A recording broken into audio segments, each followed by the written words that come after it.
Hi everyone, I hope all is well. So yeah, we're gonna have a fun little demo today.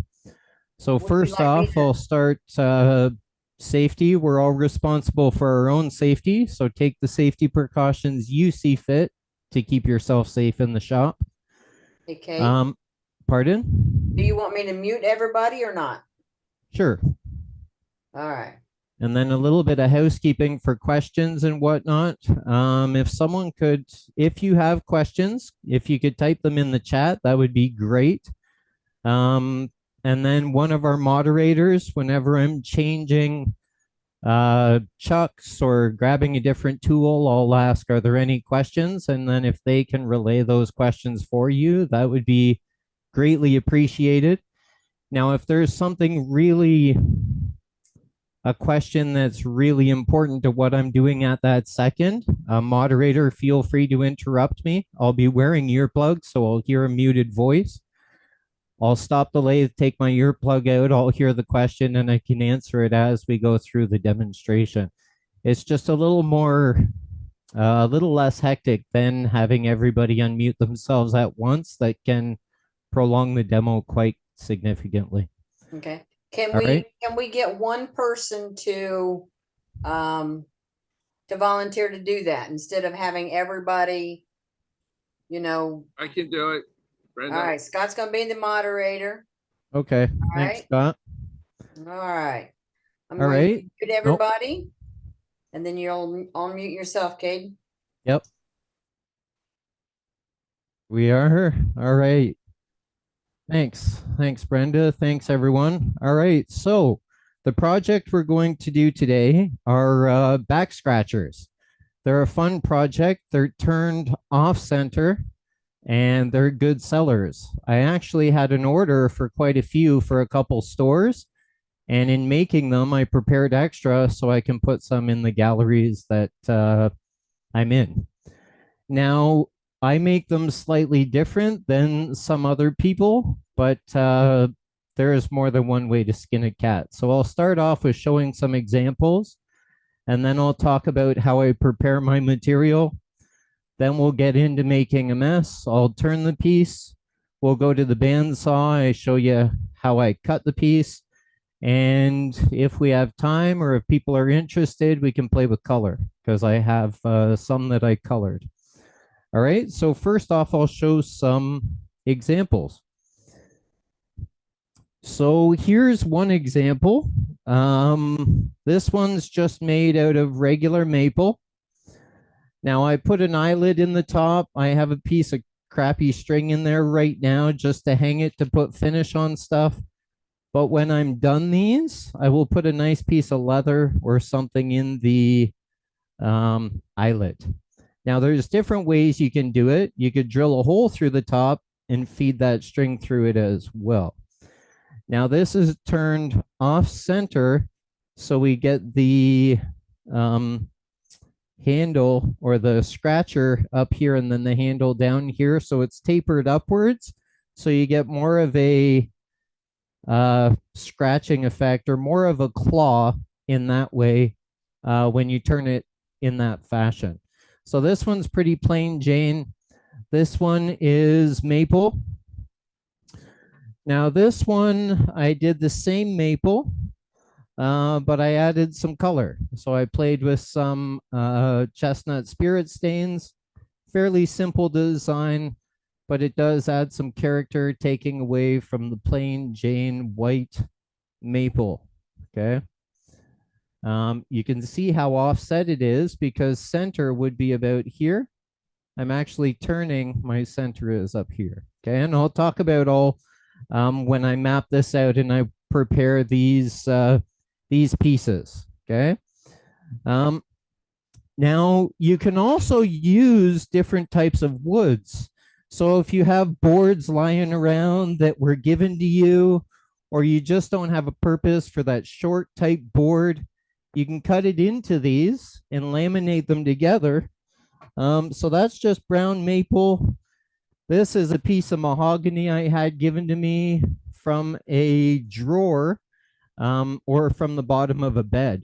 So you can repurpose wood as well.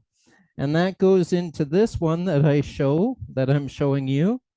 Now this is brown maple. And you can see here I have laminated it with mahogany, that mahogany that I just showed you, brown maple and mahogany. Okay, so you can laminate woods together, give them accents and color. And I'll talk about the tools I use to smooth these and sand these.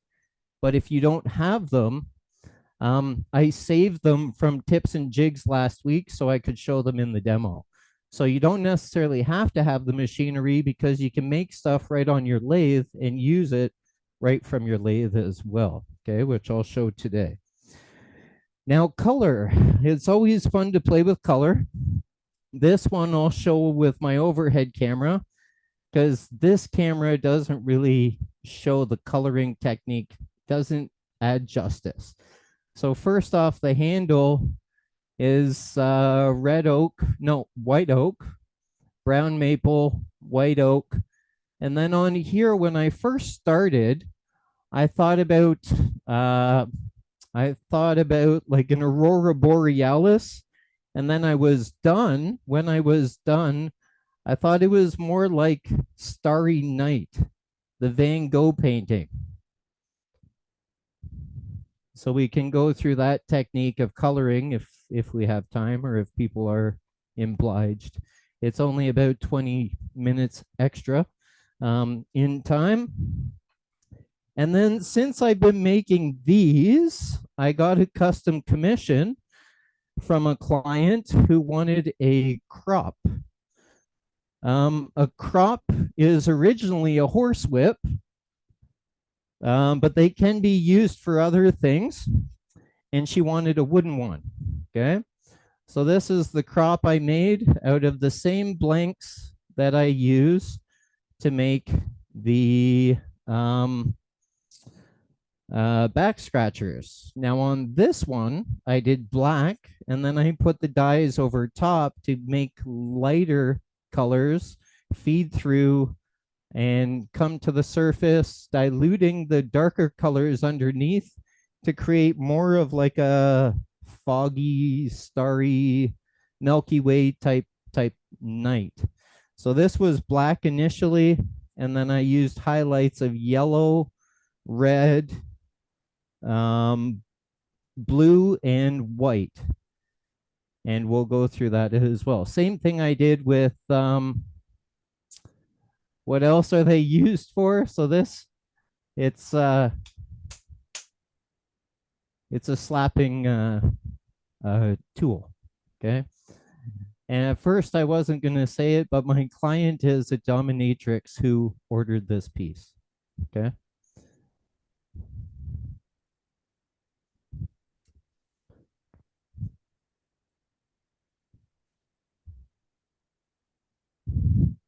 So now let's talk quickly about preparing our materials. So when I prepare my materials, a crop standard length is 18 inches. These back scratchers, I prepare at 19 inches. Now I'm going to lose 3/8 of an inch because of my spur drive in the point, and I'm going to lose 3/8 of an inch due to my live center end point. So that's 3/4 inch. So these were cut to 18 1/8 inch. So my overall length when I'm done and I lose 3/4 inch, I am at, where's the one? I would be at 9 and 19. No, I'd be at, where's the one I prepared?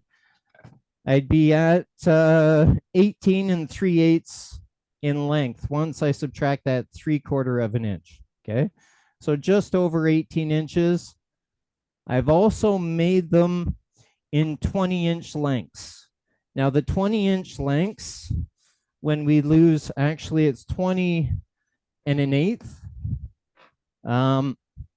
They finish up at 19 3/8 in length. So you can vary the design in length.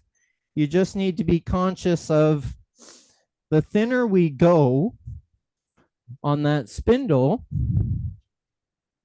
and the longer we go, the more of a whipping effect we can get.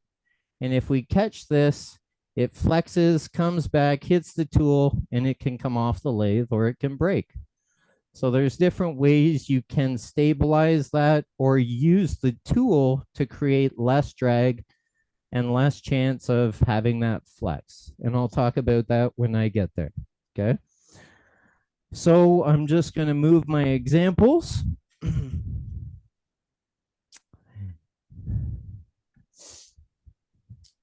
So here are my pieces that I prepared. Now you can make these with different length and different widths. I've seen them made with 1.25 inches, 1.5 inches, 1.75 inches. It all depends on how wide of a scratcher you would like on the tip of the scratching back scratcher. Okay. You can vary them bigger, smaller. I wouldn't go much smaller than an inch. So I make mine 1.5 inches wide. I've seen them made with inch thick material. And a matter of fact, this one is made with 1.25 inches, and you can see how much more of a claw that creates. Whereas this one is created with 3/4 of an inch thick material. Okay. So it depends. You can size it up, size it down, depending on how much or how much of a claw you would like. Okay. They're both going to work the exact same and scratch that itch for you. Okay. Now the crucial measurements. Okay. These are laminated. I've made them in many different sizes and lengths. The handles are measured to 6 inches in length. I laminate them together with clamps with Type Bond 2 because these aren't really going to see water. Okay, you could use Type Bond 1. They're not really going to see water. Okay. Also, you could use a plasticized waterproof finish just in case they're likely to see water. Okay. Now, when I make the top of the hand, I make them in different sizes. So I have one here that is 4 inches in length, and I have one here that is 3.5 inch length. It all depends on your design and how you feel that day. Okay. We can see here, I've taken into account my 3/8 of an inch that I am going to lose from my live center. And I'm also going to turn off 3/8 of an inch that I'm going to lose to my live center and my pinpoint. Okay. This is also very good for a good big hand. You could do a bead in front, a bead behind, but you don't always have to make a traditional handle. I had some pieces left over that were slightly smaller, so you can be creative. You can be artistic. So with this one, I have 4.25 inch length. And with this one, I'm going to do more of a ball end or a teardrop type handle, which is tapered down to the scratcher. Okay. This one I haven't mapped out yet. Okay. Now, once I have my measurement, whether it's 4 inches or 3.5 inches, that distance is from this line to this line. I need to map out where the fingers or the claws are going to be. And your best ratio there is anywhere between 1.25 inches. I go up to 1 3/8, so an extra eighth. Okay, you can go 1.5 inches if you like, but the longer you go, the thinner they go, the more brittle they become. Okay, so 1 inch to 1 3/8 is perfect. Okay, and by doing so and cutting these, it gives it a little bit of flex, so it's going to scratch, but it's forgiving as well as stiff enough to scratch that itch that you can't reach with your your arms. Okay. Now, how do I set these offset? I set these offset by 1/4 inch. So I have my center line. I measured from the top 1/4 inch down. I created a line. I took that center line, went up to that 1/4 inch center line, and I marked it with an awl after all. Now, the reason I have two of them is because when I looked at this piece, I saw this tear out caused by the swirl and the curl from my planer, or the planer who planed this wood, because this wood was given to me and I didn't actually plane it. Okay. So I didn't see that at first, and I was going to make this the top part of the claw, but in fact, that would take quite a bit of sanding and make my claw that much thinner. Okay. So I switched it to the other side. I marked my 1/4 inch, marked it with an awl. I make that line across this side as well, and this side, so I can see those measurement guidelines while I am turning this on the lathe. Okay. Now, how do I create the claw? It's a very high-tech instrument. It's actually your toothpicks from the dollar store. I take this off. Now, you could freehand it if you like. Oh, here we go. Or you could use something curved. And I take that, I stick that there on the top, mark that with the line, and it gives me my perfect curve for the claw. I then bring this down, leave about 1/4 inch or slightly more for strength, and I mark that line. Okay. Once I have turned this, then the only part I freehand is the connection from here to about here. Okay. And it all depends on how thin I went here. Now, the thinness, the length creates whip, so I don't recommend going less than 1/4 inch. And I normally taper that down to 1/4 inch. No, not 1/4 inch, 1/2 inch. Sorry. 1/4 inch would be whipping like no other. So 1/2 inch thickness. Okay. Now, that is how I map out my piece. Now, when you make your fingers, you can make them however many fingers you like. The first one I made, I think I had 7 because I did 1/4 inch increments. Okay. If your bandsaw's off, one might be thinner than the other. It's not a good thing because you now have a weak finger. So then I thought, I don't live near a nuclear plant and I don't have 7 fingers. So I thought, why not make it anatomically correct with 5 fingers? Okay. 4 fingers and 1 thumb. Okay. So now I have to do a little bit of math. I take 1.5 inch. I divide that by 5, which is 0.3. And if I keep that in fractions, that's 3/10 of an inch, which is a little tricky to measure. So now I converted that to millimeter, which is 7.62 millimeters. I rounded down close enough to 7.5. So I did 7.5, 7.5, 7.5, 7.5.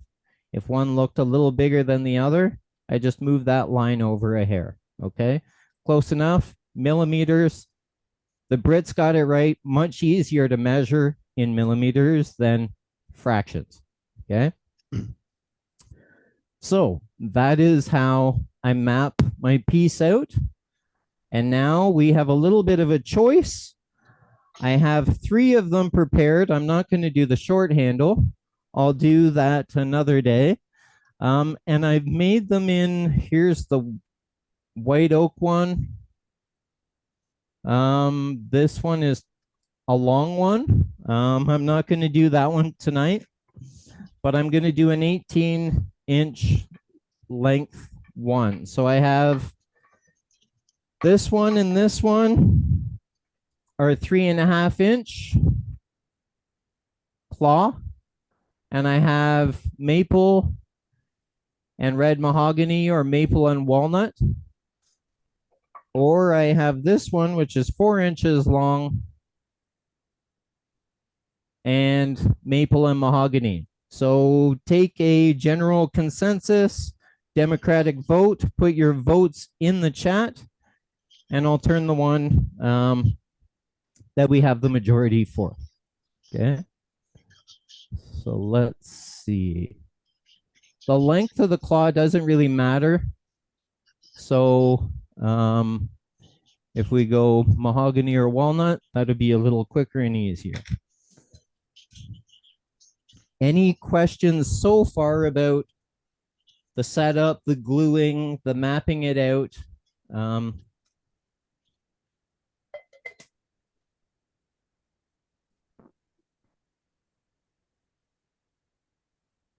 Yes, definitely inches does sound bigger than millimeters. It's either, it looks like it's the walnut so far. Okay. Second is mahogany. All right.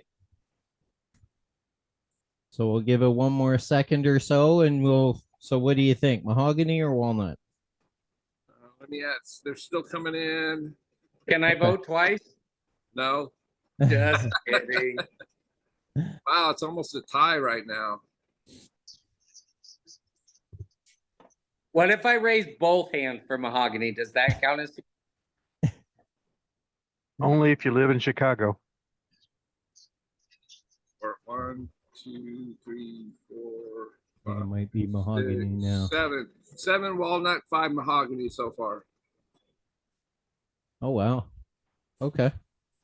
All right. So we'll go with walnut then. Whichever wood you pick, the turning is the same. So it's just aesthetic. Okay. All right. So we'll go walnut with the 3.5 inch. Okay. I found my center on one. I found my off center on the other. And the top of the claw needs to be offset on the top of the hand. Okay. So this will be like so. All righty. So let's mount that on the lathe. Find my point. I find my other point here. Oh, wrong camera. Somebody voted for walnogany. Walnogany. Okay. We're grafting. So I tighten this. I bring this right up so the cup is in line with the wood. That makes sure I have a good tight spur drive here. And I do them in sections. So I do the handle first, and then I'll do this, and then I'll taper this down. Now I've seen some articles and videos and whatnot where they leave this, they leave this square and then they cut it on the bandsaw. I eliminate that step, and the only thing I cut on the bandsaw are the teeth and the curve here of the claw. Okay. This part can be actually turned. And these ones that I've done have all been turned. Okay, we could see turning process here, the flat edges, and then turned and shaped like a little half bead. So I eliminate that step of cutting. The only thing cutting is this part, and then a little bit of sanding. Okay. But again, there's so many ways, no ways wrong. Do it how you would like to do it. Just try and stay safe. So most of this will be turned with a spindle roughing gouge. So my tool rest is below center. So I'm cutting at the center point of the wood. No, I do not use a jig on the bandsaw. I use the flat face of the wood. Okay. And I'll show you that when I cut it on the bandsaw.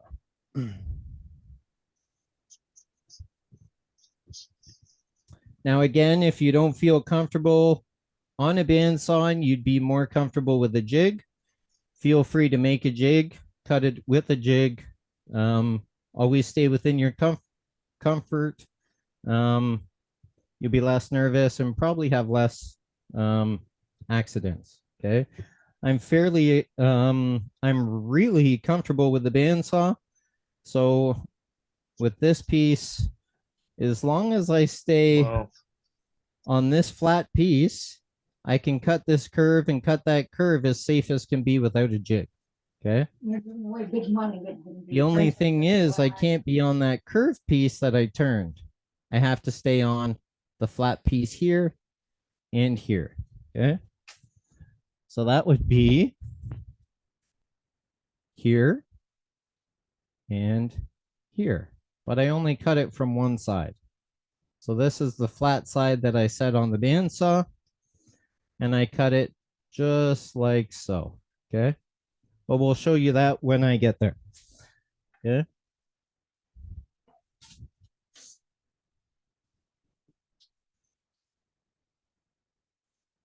All right, first things first, I've set up my tool rest. I've checked to make sure we're not going to hit anything.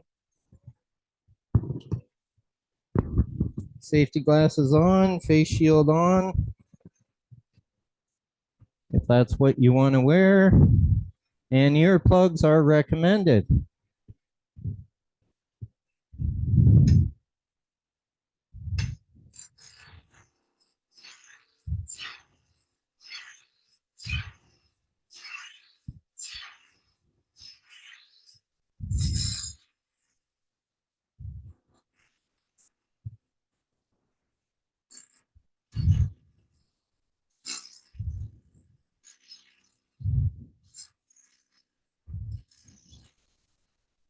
You see, I am stopping before I go uphill and I come back, because if you get too carried away and cut uphill aggressively, you're going to catch, and this will come off the lathe like a cricket bat. Okay. Now I'll just double check here that I'm round.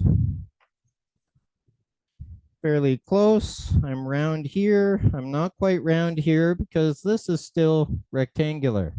Okay. So I'm going to lose 3/8 of an inch. I'm going to also have roughly 3/8 of an inch of a button, and then either my bead, V bead, whatever you like to do to create your handle within that space. Okay. I leave this when I'm shaping the handle so I have stability. I do all this second, and then some of the shaping of the claw in between two before I get too thin, down to 1/4 inch. Nope, 1/2 inch. Why do I keep saying 1/4 inch? Yes, it's 1/2 inch thickness on the shaft. Okay. All right. So first things first, I want to do this in increments. I don't want to take this right down to 3/8 of an inch right away, because I will have vibration and movement here. So I will work my way down as I start to shape that bead. Okay. Over here, I can go down as far as my spur drive, because I want to keep my spur drive in nice order. And I like my tools sharp. Okay.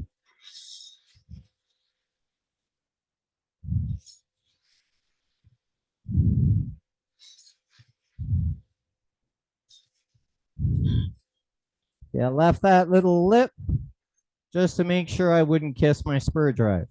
Okay.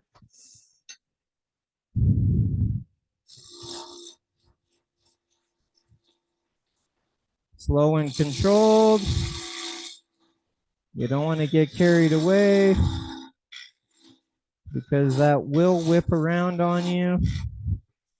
Okay. Now we can do a couple beads. I want to take this sharp edge off here, use my parting tool like a skew. Okay.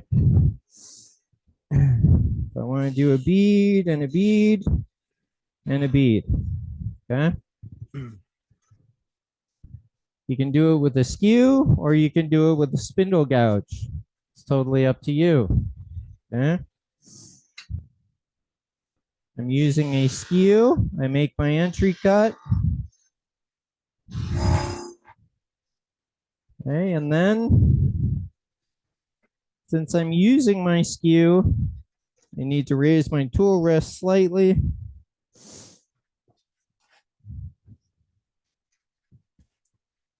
Now, if you're more experienced and you're not too far low, you can actually angle your tool up more so you're riding at that 11 o'clock.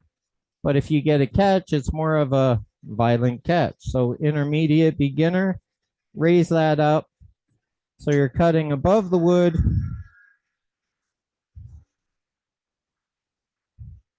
At that 11 o'clock part. If this was a clock, that's 11.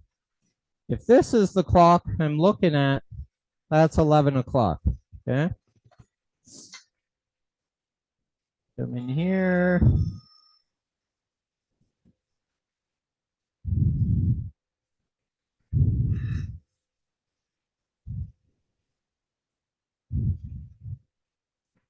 There we are. There's the first half of my bead.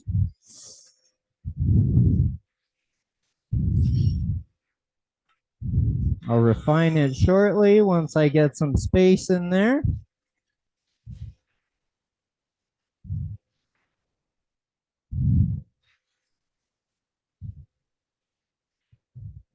Here.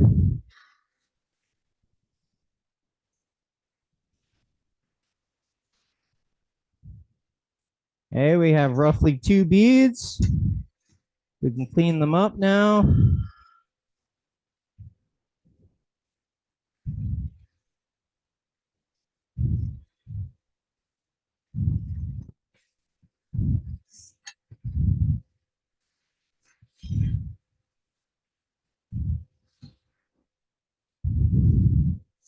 I want to remove some of this so I don't kiss that edge.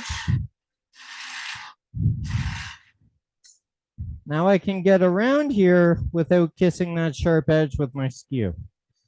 Okay.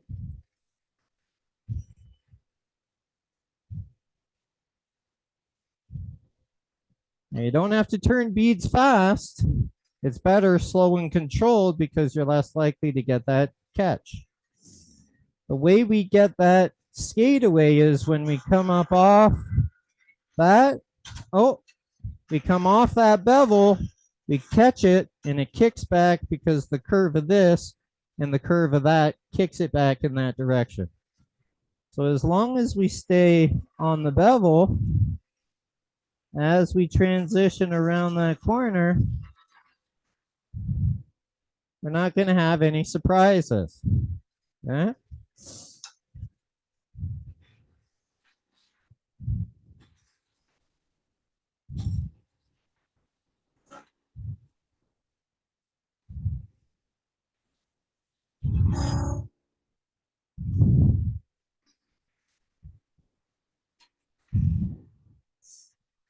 There. Now it's coming along. We'll refine that shortly.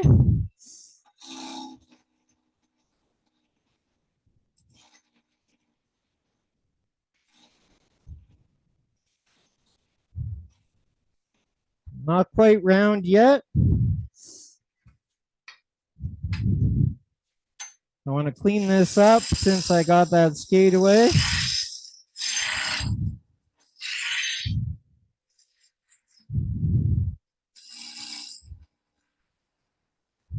See, I'm using the corner of my spindle gouge to get in there with the corner so I don't kiss the bead.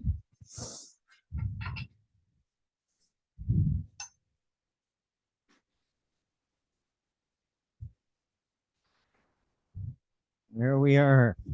Okay. Now I like to have this tapered in the handle. So I like the center to be the highest point and this to be a elongated sort of oval type bead. So it sits nicely in the palm of our hand. Okay. Now I just floated over it. I would never grab that while it's spinning on the lathe.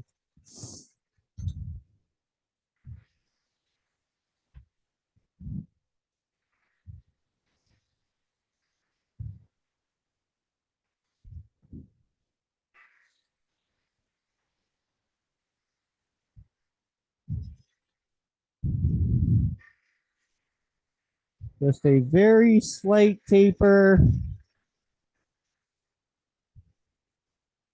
Close it as I come into that bead so I don't kiss the bead. Then I can come around and refine the two connections to a tight join.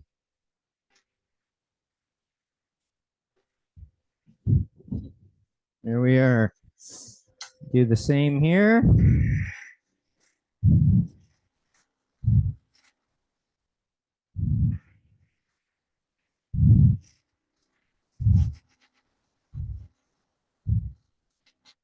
I'm already getting vibration, which is totally fine. I can double check because I do want to leave some of that wood still there. Okay, so I still have the walnut and the walnut. Okay. I taper that down so I get almost like a cat's eye with the color contrasting wood. Okay.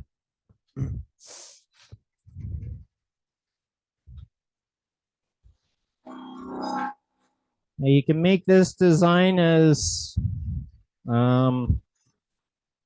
crazy as you would like or as simple as you would like. It's totally up to you.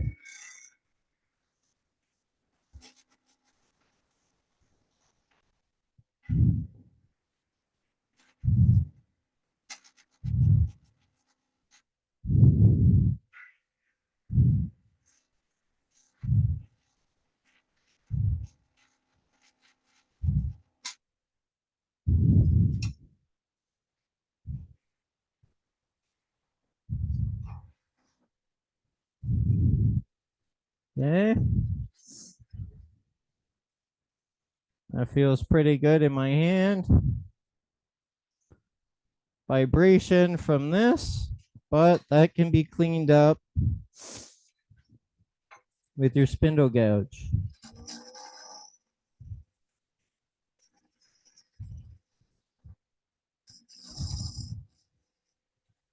Also be a little more stable because I have so much more meat in this tool than I do in my 1/2-inch skew. Okay. Same with my parting tool, even has more meat in it than my skew, so I could use this like a miniature skew. Yeah, there we go. Vibration is now gone.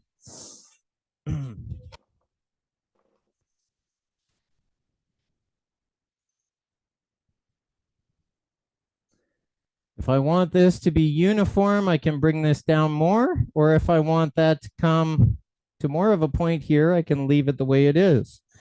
Everyone's different in what they like and what they want. The same with customers. I mean, over the years, I'm sure we've all made some not so pleasing shapes, but there's always someone out there that will like it.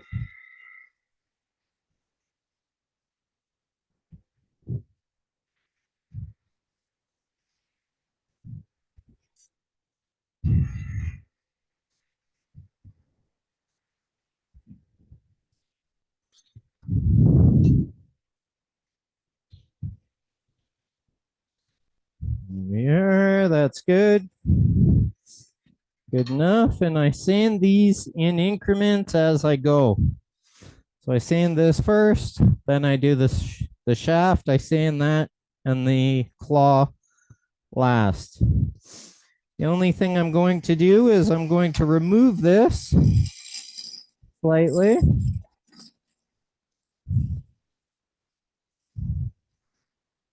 So I don't kiss my knuckles Hey, your hat's getting in in the that way. corner when I'm turning, or on that corner when I'm sanding. I don't think he can hear me. He's got his earplugs in. Now in production turning, we often don't remove our tool rest, but you can see I have plenty of room in here and I'm not going to get caught in between. But I do not want to be over here where I can get those knuckles whacked by that rectangular piece of stock. So I would leave my tool rest here and I can still safely sand. I actually use it as a stabilizer so I can hold the sandpaper. I'm anchored to the lathe. I'm a little more stable.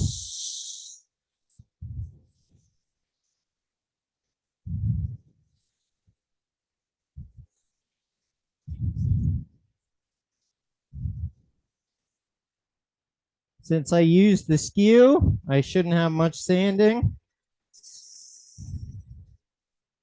Up and around that bead. I start from the high side to the low side.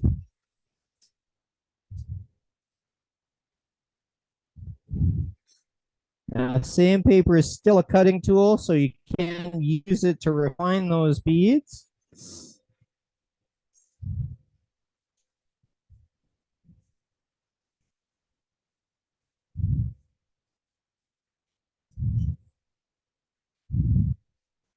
Just the natural progression is you want to sand less the longer you've turned.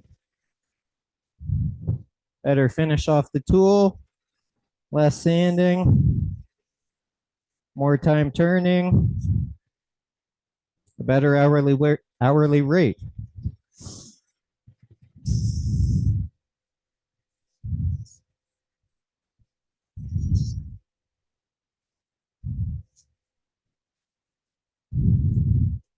I fold the paper so I can get into that bead nice and tightly. I don't stay in there too long because I don't want to change the profile and have a rounded bottom to the bottom of my bead. I like those tight, sharp corners that the curves converge into, making that bead even more pronounced. Okay, there. Now that is done. If I'm inclined, I can take a higher grit, sandpaper. This is 320. The one before was 240.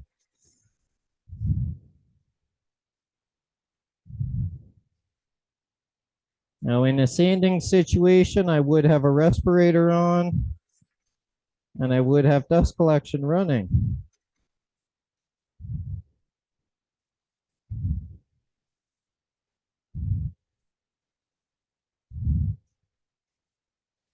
Watch out for that spur drive as you come around that corner. You don't want your nails to get ripped off. And it would happen in seconds. So now the handle is done. Any questions regarding Yeah, we have one from Al. He would like to know how fast your speed is on the lathe while turning this. My lathe speed is 1800 RPMs.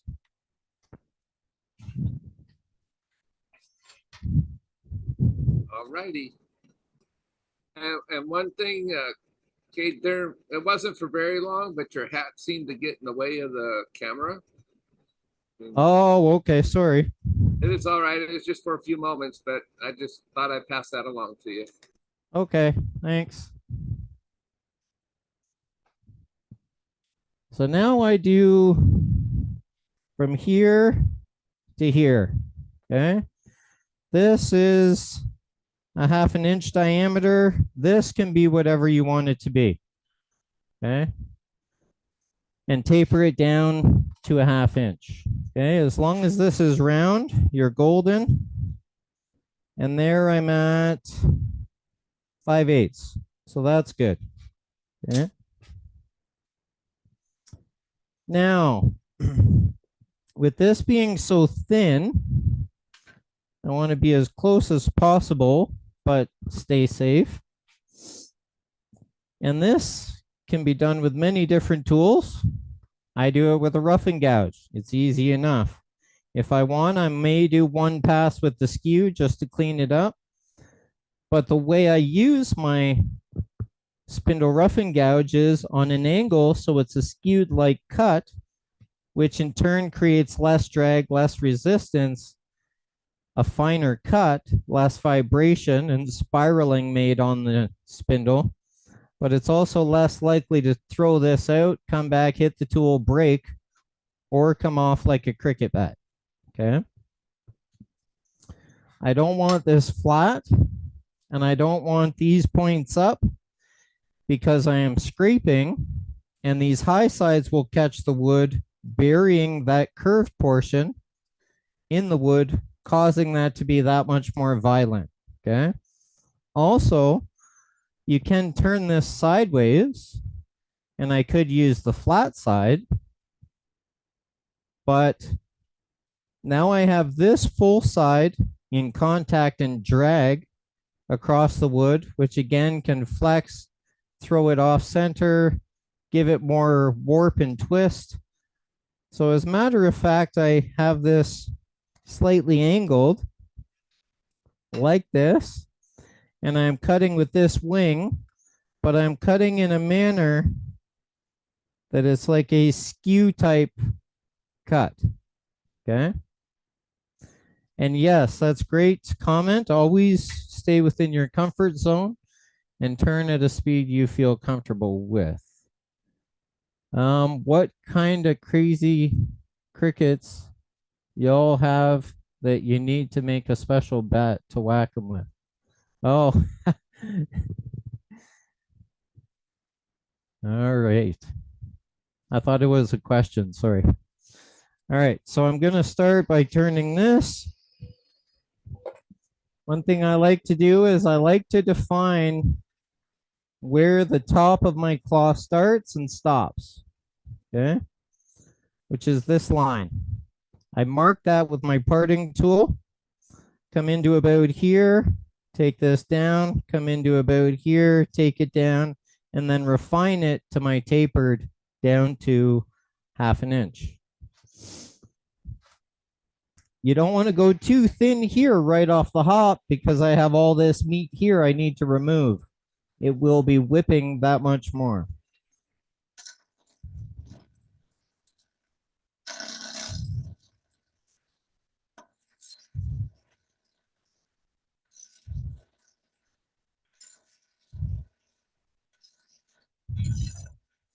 That's far enough for now.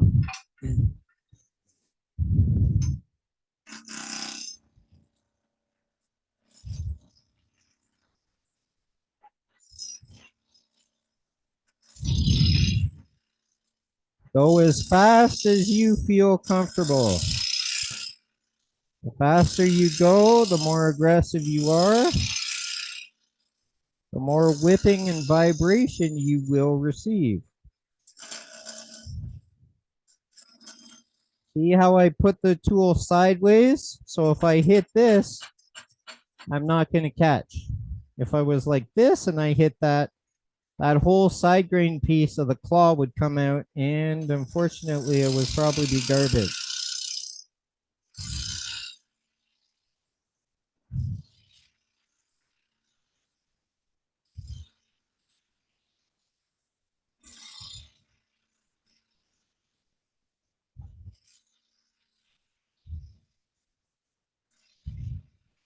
Now I'm listening as well as I rely on feel and how the wood is reacting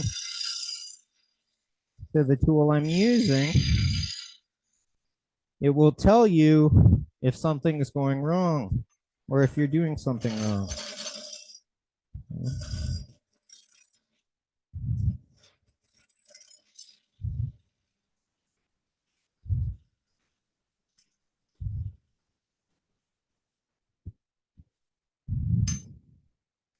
Now I switch so I don't kiss that bead with my flute.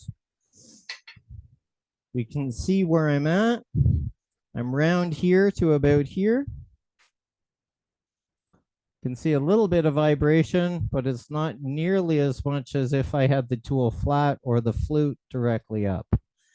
Now I would take this down to about this diameter, do some more, and so forth.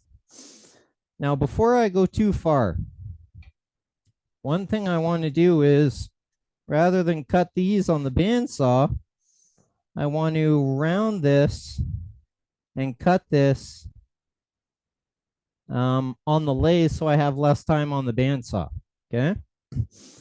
Now, from here to about here, I can use my spindle roughing gouge, but you need to be very careful and conscious of this end because that is all end grain. And what don't we use a spindle gouge on? End grain, because it's very grippy, grabby, catchy. The end grain is very grippy, grabby, and catchy as well, okay? So you got to be mindful and careful of that, okay? So when cutting that, I angle this and skew it.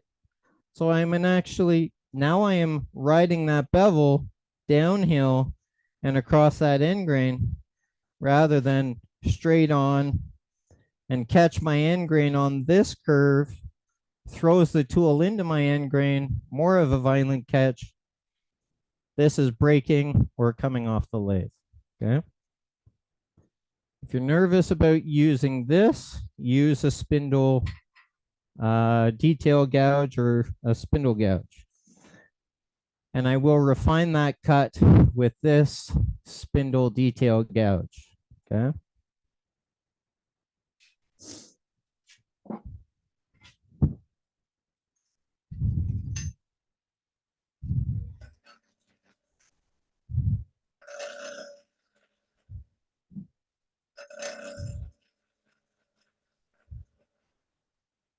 Just like so, okay? Just like a bowl gouge. I'm riding that bevel down and across that end grain, not straight into the end grain. Now, in saying this is still not a bowl roughing gouge, okay? Absolutely don't use this on a bowl, spindles only, okay? The AAW has a statistic they publish yearly of how many people injure themselves or kill themselves using a spindle roughing gouge incorrectly on a bowl. Cross grain alternation, where it goes side grain, end grain, side grain, end grain. Okay. Now I'm going to come in here again. I can still see my line. I come in there. I'm getting a little bit of vibration. So what you can do is I can grip this in my forearm, one-handed. I reach over here and I stabilize the wood as I anchor the tool to create that cut. Now it is a very light touch. You do not want friction burn. Okay. Another good thing you can use is if you have a scrap piece of leather or a scrap piece of carpet. It works very well. I can now hold that and grip that without burning my hand as I stabilize the wood for cutting or parting. And the parting tool is a glorified scraper coming in straight on into those fibers. Unless we angle it like a miniature skew and slice across those fibers. We'll see how far I am. And I am round, okay? I'm not quite far enough to get that curve that I like, but I am close to a 1/2 inch. I am a 1/16 away. So I will remove that 1/16 once I have tapered this to that, okay?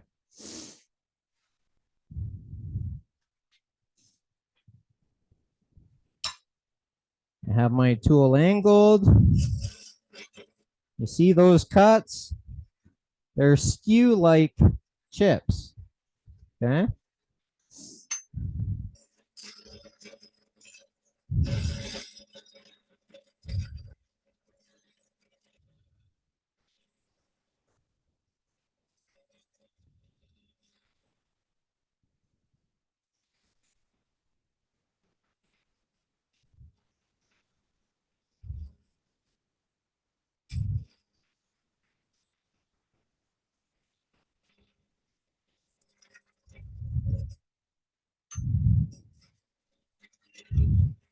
If you can't see what the tool is doing, clear the shavings from the flute.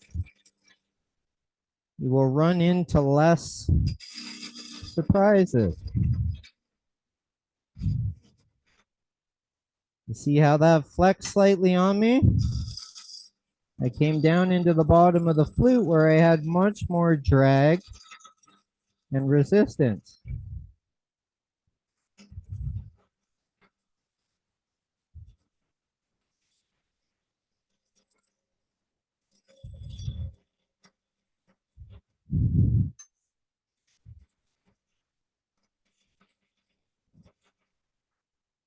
Okay. Now,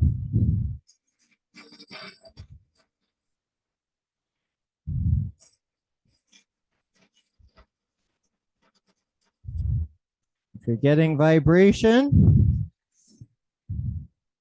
what degree do I have the spindle gouge at? 30 degree or so. And I'm cutting with this at an angle, which is roughly 45 to the wood. No. I'm sorry. I was talking about what do you have your grind on your spindle gouge? That's It's factory ground. is that what 80 degrees? 45. Yeah, it's usually 45 degrees. Yeah, Is that what it is? 45 degrees. It's factory ground. I just kept following that factory ground. I'm that'd be sorry. 45 I'm sorry to interfere. I'm sorry to interfere. I was just Dave? typing the chat. Oh, no problem. I just saw it come up in the chat, so Yeah, that's there's when one I. more question. Yep. They want to know if you've been offset turning this whole time, or did you start after you made the handle? No, I have been offset the whole time. So Okay. this, my tailstock is a 1/4 inch away from this face of the wood. It's not on center point. Okay, so it's a 1/4 inch from the top. So it is offset already. That's why we can see such a big gap here and such a tiny little gap here. Yep. All right, that saves a little confusion. Thanks. Yeah, no problem.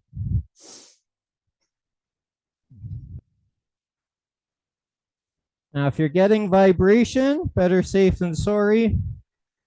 Grab your piece of leather. Now I have this tucked on my forearm like so. I have this gripped up like so, so I have more control. I'm holding this like this, and my thumb comes over and supports the tool. Okay, so just like so. Okay.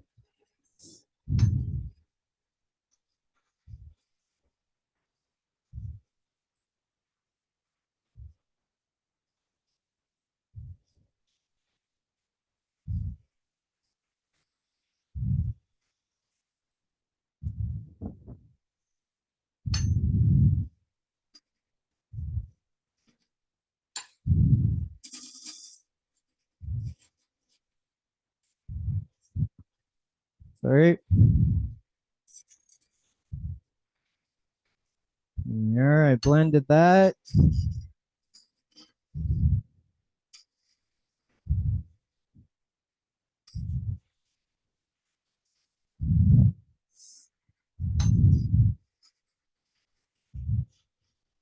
It's easier to work towards the headstock,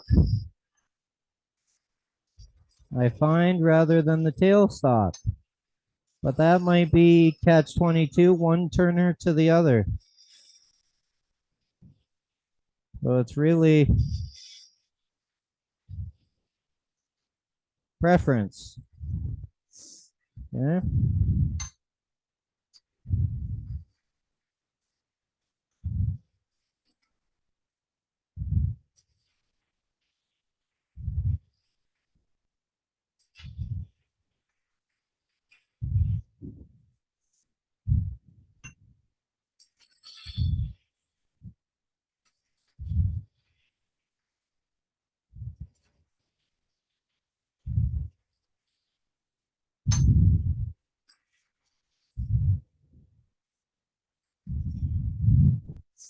Now I need to switch because if I come in like this, I'm going to kiss that with this opposing corner, catch it, and have that little whip coming off the lathe. Okay. So now I need to switch to this edge, and I'm coming backwards.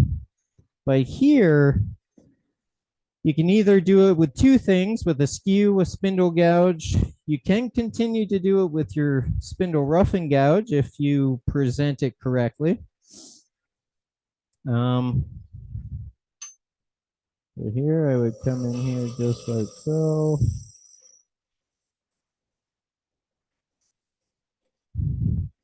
And at this point, this is when I come in very light touch.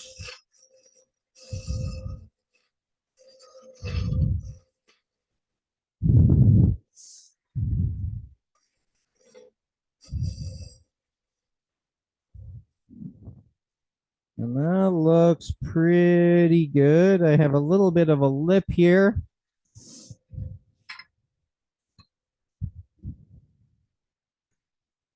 Yes, the headstock drive center is on center.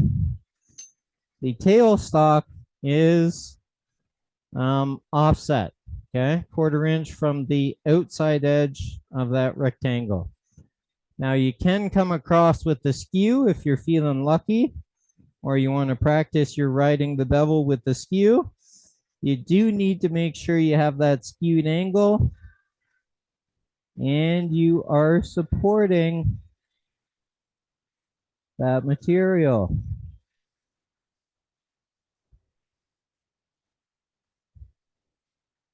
And you might not be able to see it, but I am taking off so little wood.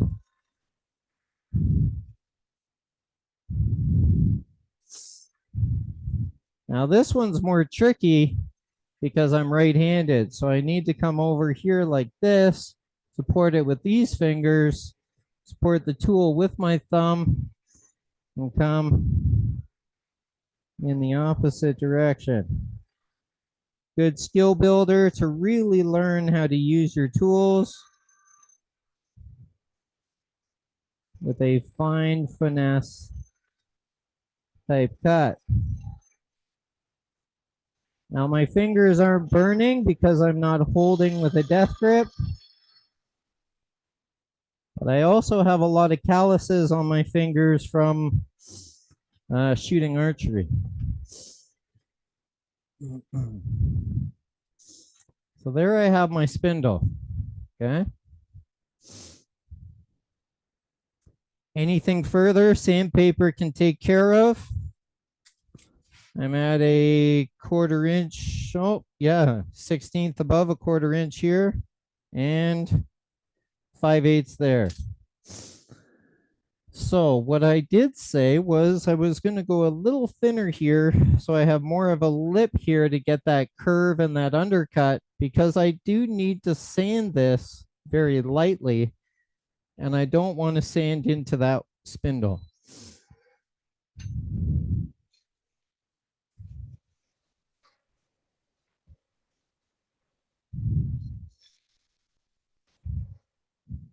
There we are.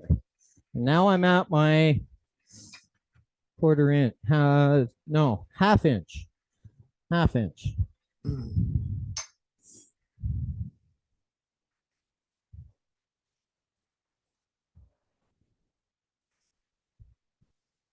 Also, if you get a catch, you need to remove your left hand very quickly so you don't stab yourself with the tool.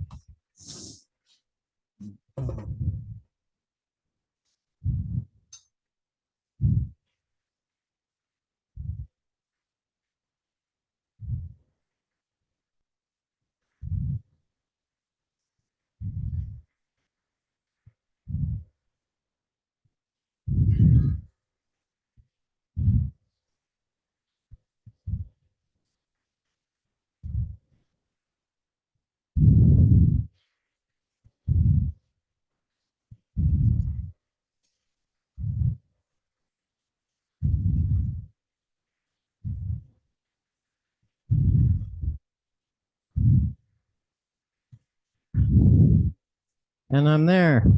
Okay. Now I would take my sandpaper again. I have enough room here. I'm not going to get caught, but make sure you don't go past this part of your tool rest. Otherwise, this edge will tell you where not to go.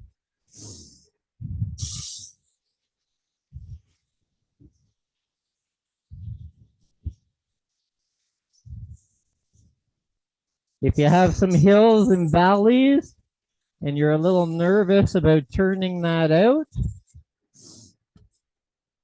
you can grab a straight edge, like a piece of plywood or a flat piece of wood that you know is flat, and you can wrap this around it, and that will make sure that any of those hills and valleys are taken out of your spindle without taking the risk of just one more pass, you know, one more pass. Oh, catch, bang. Okay.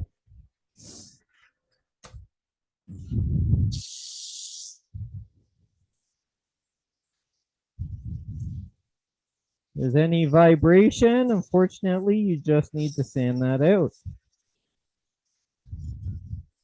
Or refine your tool control and make another pass. Okay.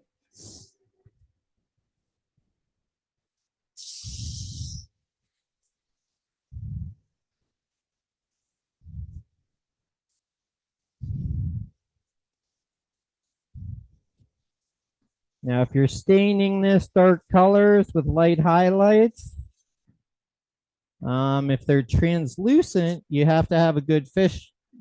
If they're opaque, you can have a paint grade finish. Okay.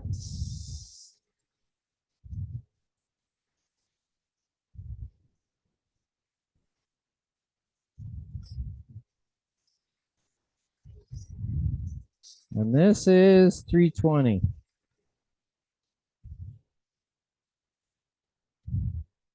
I'm happy with that. I'll just clean up this quickly.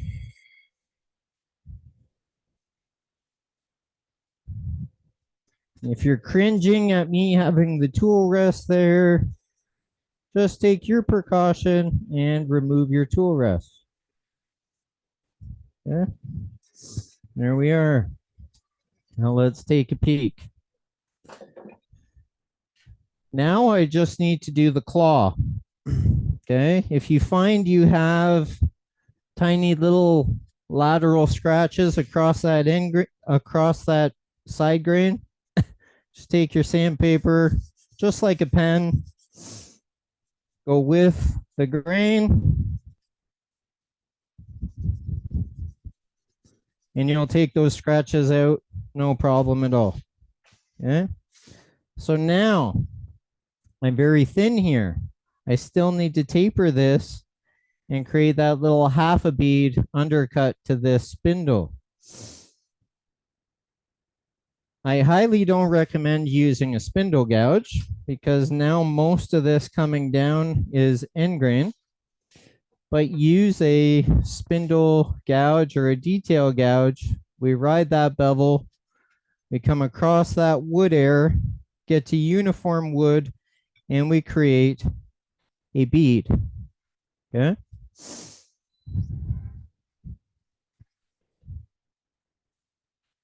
Let's try this camera.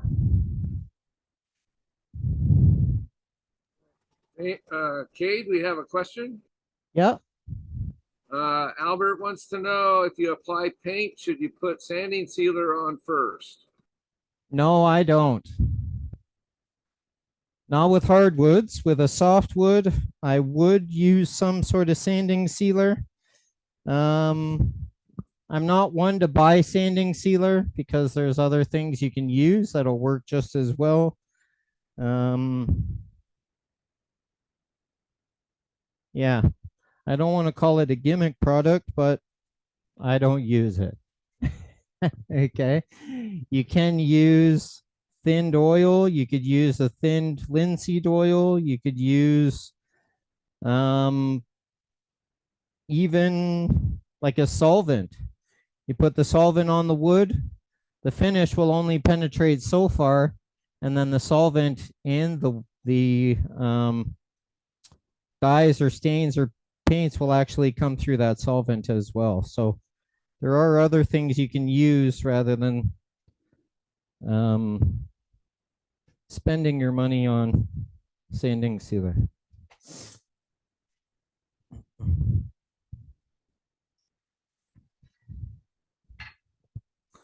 So one thing I like to have here, I waxed my bedway and I love it. This thing moves so nicely. Same with my tailstock. Did a little bit of maintenance this morning before I set up all my cameras. And it's a dream. It's like it's new again. So I'm going to come down here, ride my bevel, bring this down to uniform, and then create half a bead. Oh, one thing I was going to do, because I moved that tool rest, when you have wood air, it's good to have light. Unfortunately, that's a whitewash for you, so I will do it on this camera.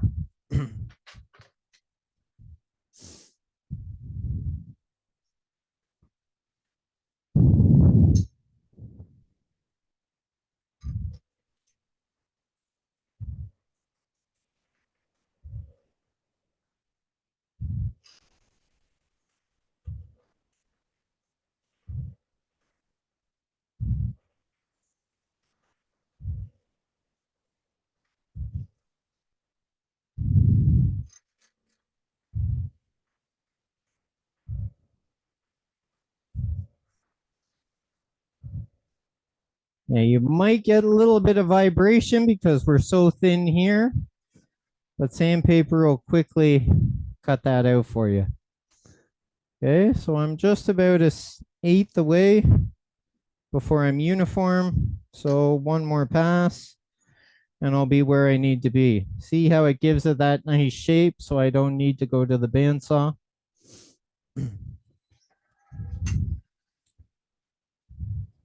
This is also how I do kitchen paddles, pizza paddles, canoe and kayak paddles.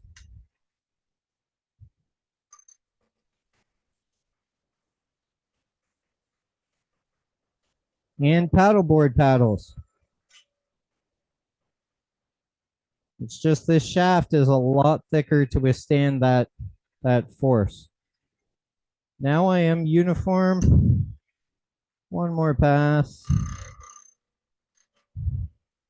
Now I need to float the bevel, because the more I push that bevel to remain on that wood, the more vibration and spiral design you actually create.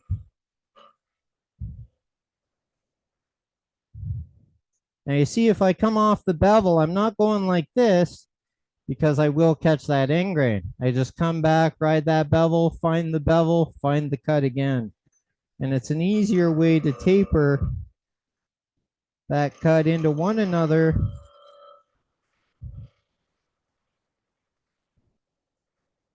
rather than running into unsuspected surprise. Now I am uniform here. Okay, my finger is not flopping all over the place, whereas here it is.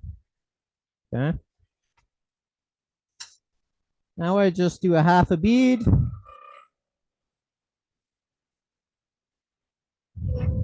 There we are. And I can come back here.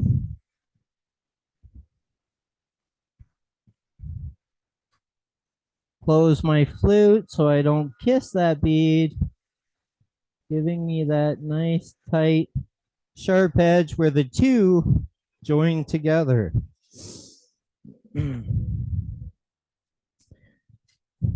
Now, since I have this on either side, I need to sand on either side. If I only sand this way, I'm only sanding this part.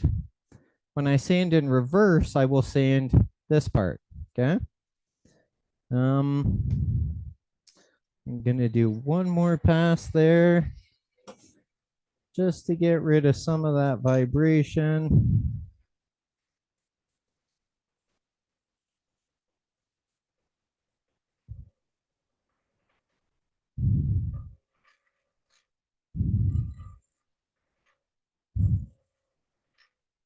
There. If you're gonna check it back here. You don't want to jam your fingers on that rectangle. Now for this, I remove my tool rest. Production turning, I wouldn't shut the lathe off. In a hobby situation, always shut the lathe off.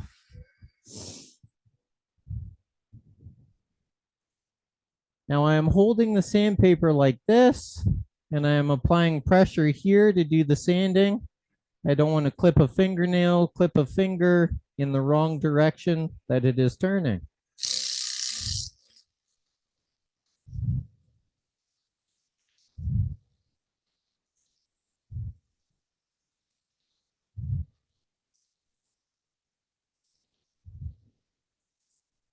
If I'm using multiple grits, I need to sand forward and reverse in each grit.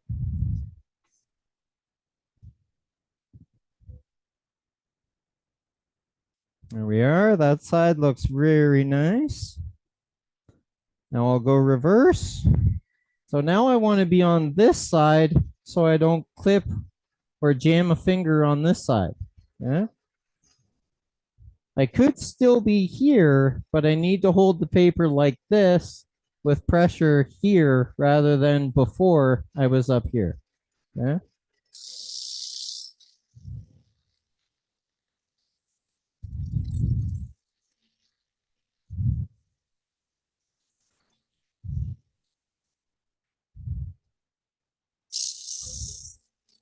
Now you want to sand all these increments as you go because hand sanding this after would be a nightmare. It would take forever.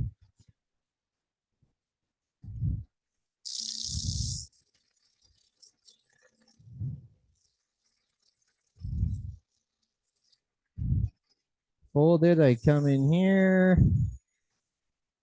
Give me that nice curve of that bead. Come in this direction to blend the two. And then rather than sit there on that bead, which will create a little cove in that edge of that bead, is I would come along here and then that corner just lifts up and follows that bead. Okay, lift down into the corner, up, follow that bead. And I'm not going to create unwanted grooves where I don't want them to be so groovy. Now I'm going forwards again. Just to do that top side. Once I've gone through the one, the other one should go very quickly.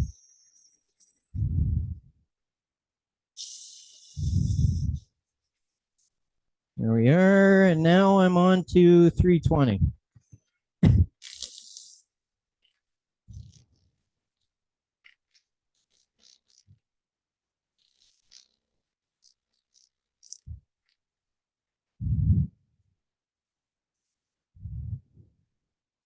Get in the groove. Come back.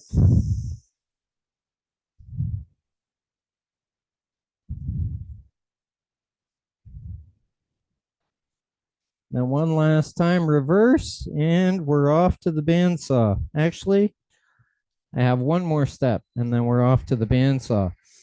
Now you can see I'm sanding at the same speed I turned at. That is because I have wood air, wood air, wood air. I want this edge to come around fast enough so I don't get caught within that fan blade. Okay. Also, you want a good finish off the tool so you don't have to do excessive sanding.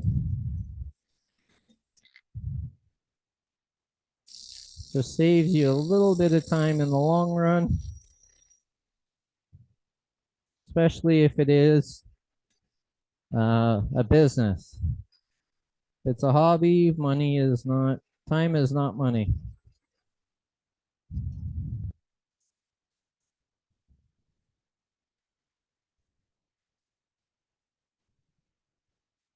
There we are. And that's it for sanding. So take a look here. We have our claw tapered, half a bead, tapered shaft, and our handle. Now I need to remove this, undercut this slightly to create a little bit of a button for my eyelet. Okay, if you wanted, you could make this longer, round that off and drill a hole through the side grain. I like an eyelet, but neither one is wrong. They both look just as good. And then I would accent it with a nice piece of shoe leather or paracord rather than that neon orange string. That's just what I hang everything from my rafters to finish. Okay. Now you need to be careful here going through. Actually, do we want to play with color? Play with color a little bit. It'll just, Sure. That would be nice. yeah, prolong it a little longer. So I do all the color on the lathe before I take this off and go to the bandsaw. So let's do another Starry Night by Van Gogh. Okay, so I'll get my stains here. I just need to get a drink. And I almost grabbed my mineral spirits. I don't want that. I want water.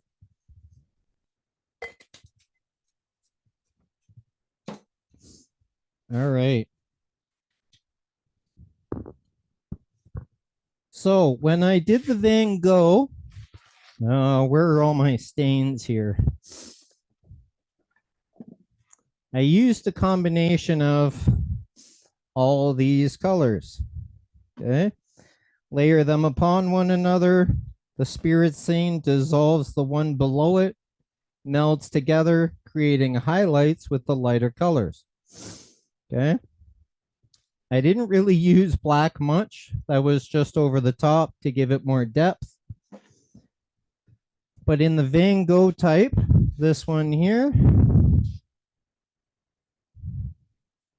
I started with navy blue, then green, then baby blue, then yellow, and then white. And then I went back a few times between the two. Okay. So I'll grab one glove, the glove that will be holding the piece I use to dab the different dyes on here. And I like my lathe stainless steel and white one-way color. So I use a bed diaper whenever I color or stain. Okay, this fits right in the bedway. I can move it up and down as I color. So my lathe stays the color I want it. It's not Joseph's Technicolor Dreamcoat.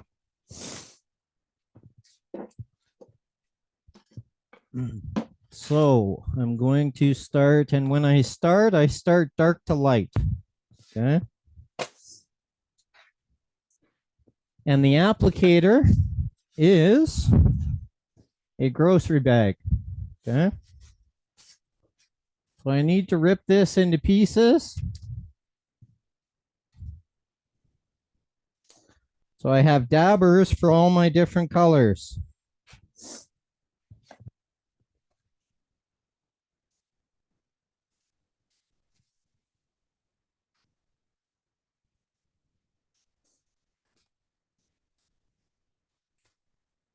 Now you'll need multiple So rip more than you think you will need, because we will have to go back over certain colors. And you don't necessarily always want to use the same one, because the lighter colors will take on some of those darker colors that dissolve below them. Okay.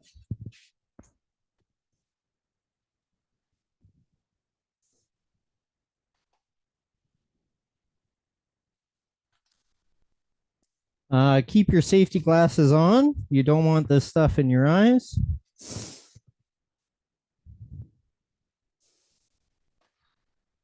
Now, the first thing I do, since the handle is going to be black,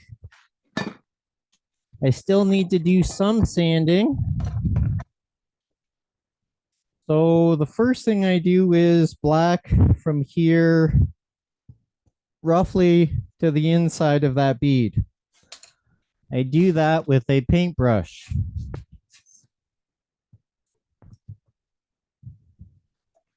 Now, whenever I use these dyes, I use it and I put the lid back on.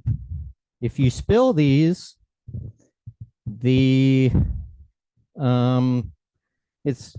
very easy and quick to empty one of these bottles.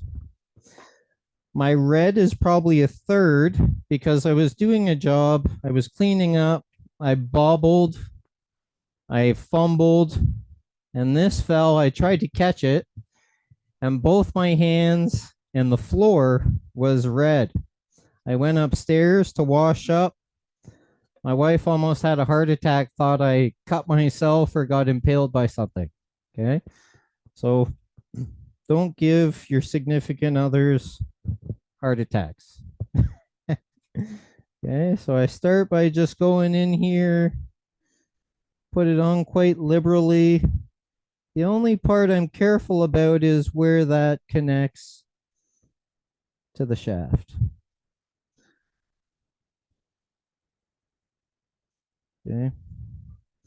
And I only go in maybe half an inch, because I'm still going to have to sand this face. Okay. Lid on, so I'm not painted black. Now I will do my navy blue.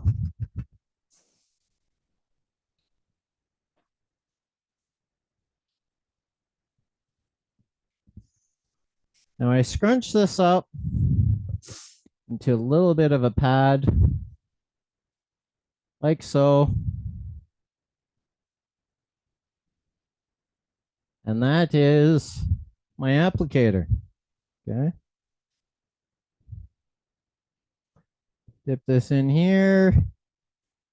If you have a lot of access, try and just dab that off slightly.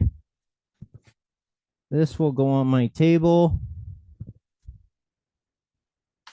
I'm going to redo this a couple times. I'm very careful that I don't dye this bead. Okay. And just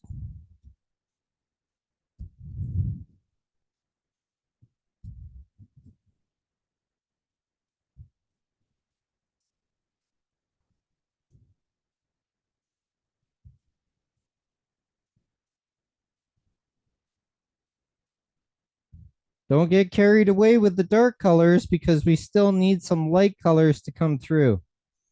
Okay.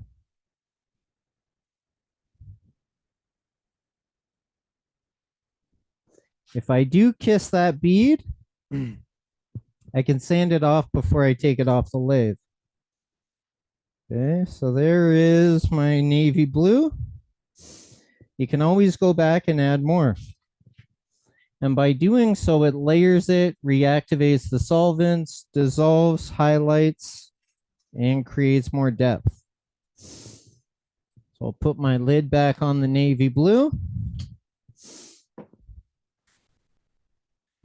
Now I could go in with the baby blue or the green.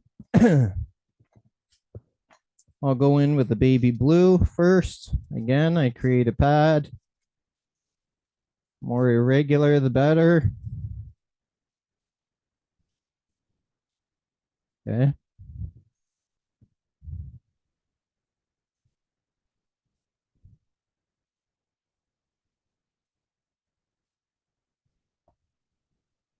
And you want to be fairly quick.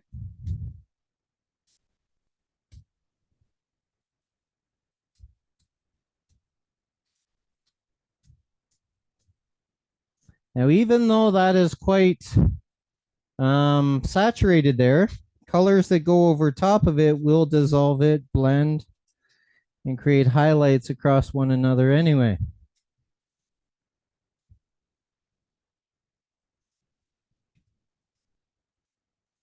Did a bunch of this the other day.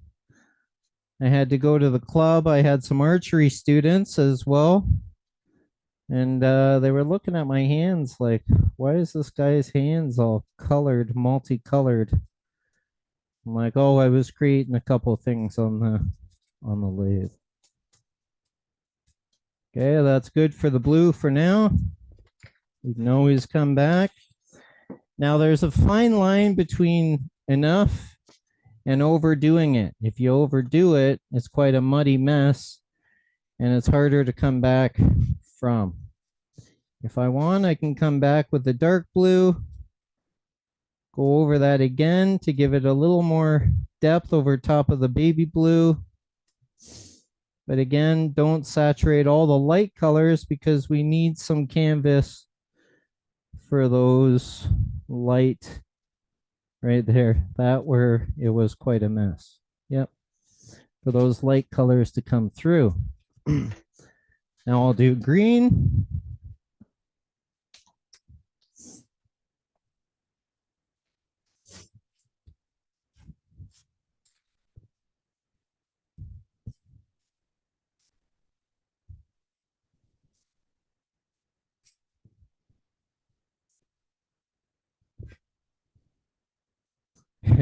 I had stern instructions leading up to my wedding about 5 years ago. My wife said, "You're not doing any staining or dyeing all week.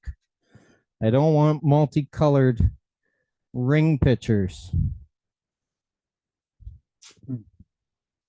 Now, if I go too quick there, you see it's more of a glob rather than a, that's okay in some spots, but you don't want a lot of that. And I'm not worried about this because it will be black.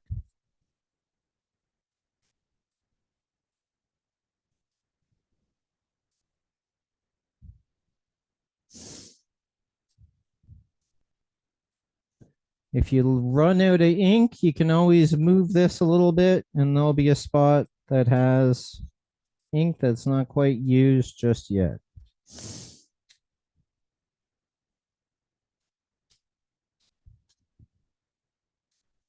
Now that I can fix up with more blue or more black to make it more, a little less obnoxious.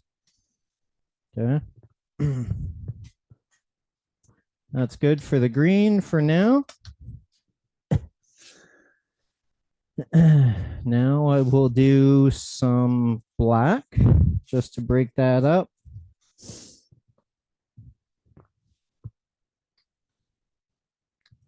And then yellow.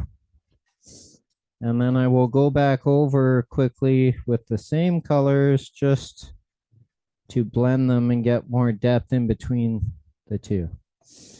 Now, if I find I have too much on there and I don't want a big blob like this, you can go like this on your stain container. Okay? Or your pants if you do the laundry.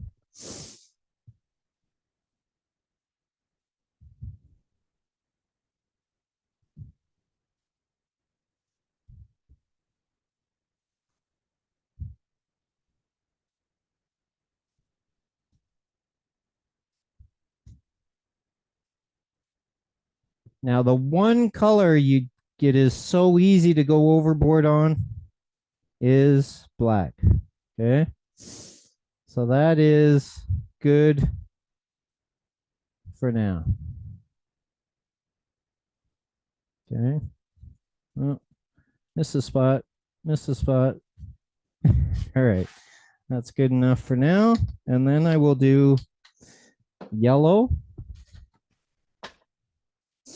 If you want, you can put some red in there too. Totally up to you. Now, when you're picking colors, if you're only doing a few colors, use a color wheel to see which ones sort of go together and accent one another. Or if you just want to play and see if this looks good, just have a go. Because if you think it's hideous, someone else will love it. Oh, there. That's okay. I'll wipe it on my smock.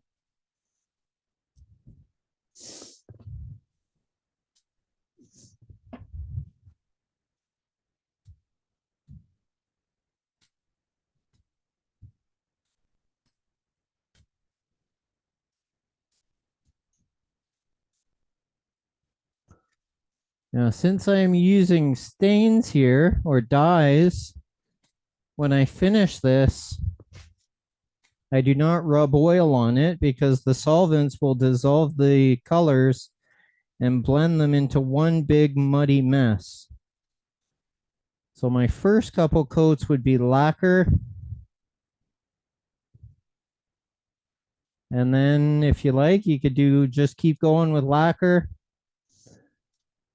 But I like tung oil, so I put a coat of tung oil over top.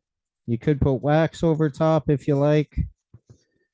Totally up to you. Now we can see here I am getting black and blue within my red. So you could continue to go and it'll all blend one on top another. Or I could create a nice new stamp and have bright, vibrant red where I want bright, vibrant red.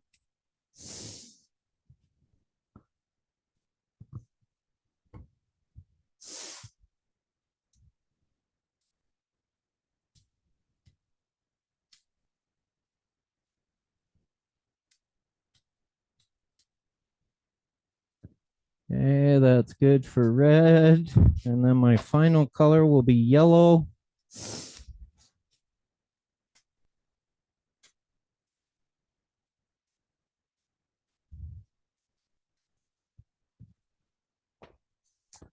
Oh, I almost made the same mistake twice. Put that cat back on the red. I'll be in trouble if that happens again. All right.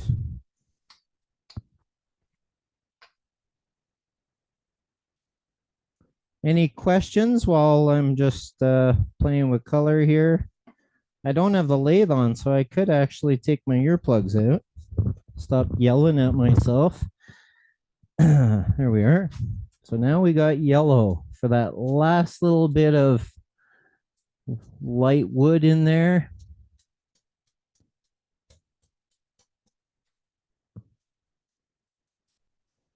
And then if you put white over top, it highlights it and creates like a milky white or a haze, almost like the Milky Way or stars coming through the clouds.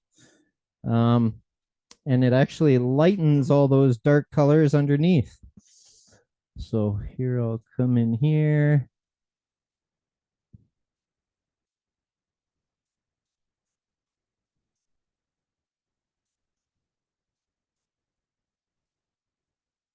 Now the yellow, you can definitely go overboard because those dark colors will hide it from being too obnoxious. Okay.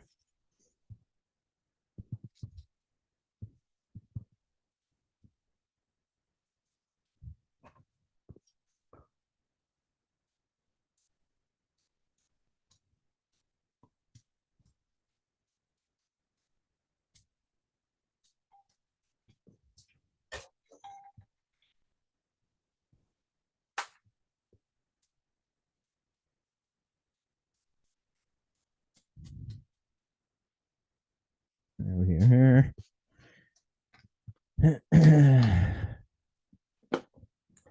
Then I would do white.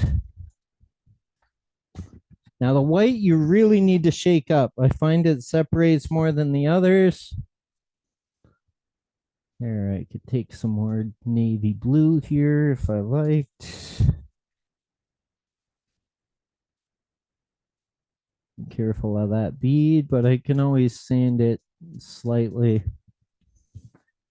More yellow and more white will significantly lighten that up, but also your finish will also amplify and lighten all those layers of finish to give that piece really a lot more depth. You could see the difference between the one I showed earlier. See, if I did that one, that would be a mess. It's a little better. Cade, while you're doing this, we did have a question earlier, which I answered, which hopefully I was right. Somebody wanted to know if you make your own arrows. I have, I thought so. but it's quite time consuming and whatnot, takes time away from what I get paid for. So it's actually cheaper for me to buy them.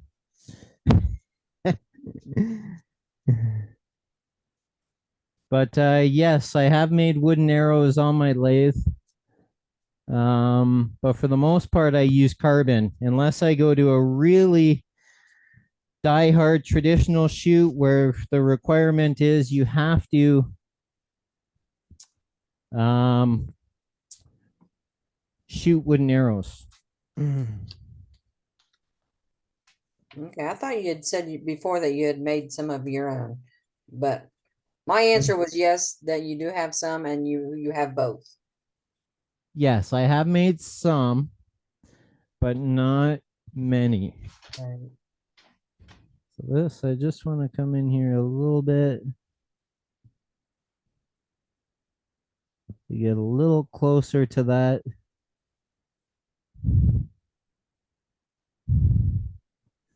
Without coating everything in blue.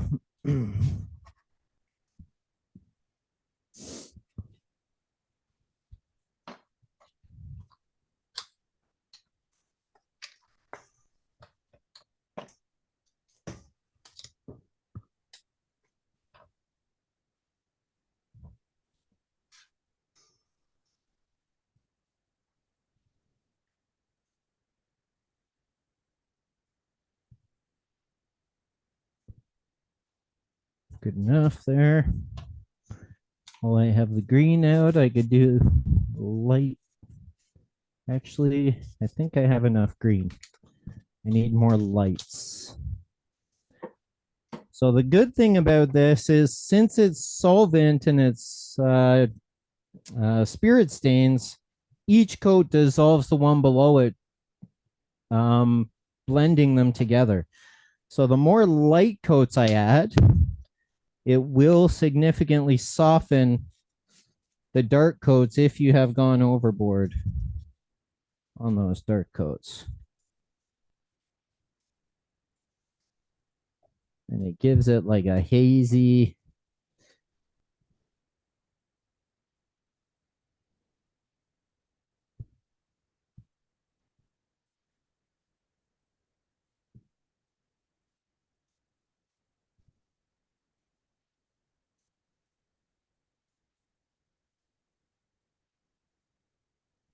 there we are. We could see the white coming through.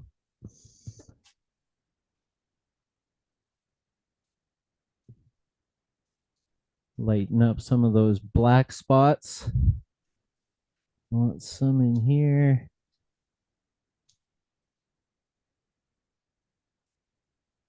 And the white is so easy to go over. And again, and those yellows will really highlight that white, making them more vibrant as well.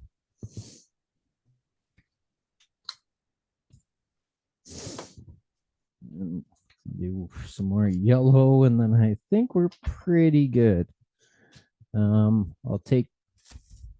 would spray this with lacquer tonight, and then I'll show it next week, and we'll really see those colors coming through.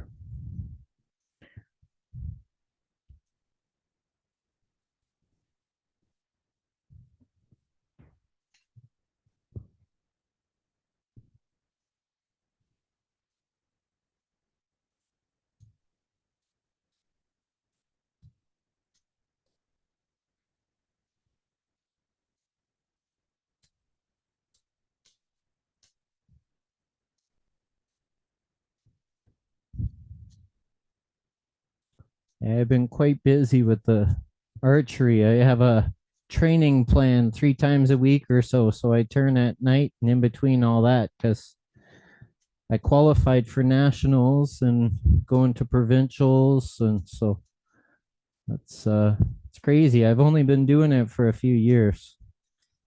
So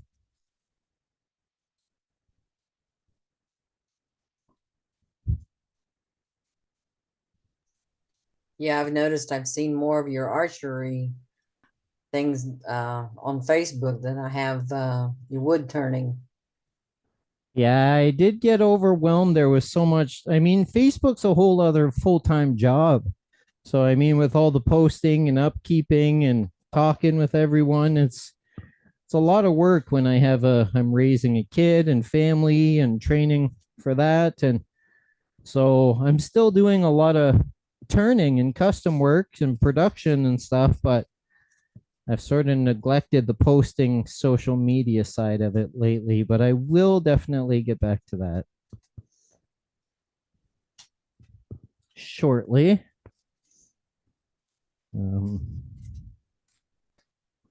My kid sort of takes precedent. And that, especially at his age. Yes, and I don't want to work so much that I miss everything, right? So I've been Yep. when they're sleeping, I'm up all night working. And then up at 5 to tend to him and get him to daycare and all that fun stuff because I can do that since I work from home. My wife can't so much because she works not from home. Okay, I don't want to make a mess of that now.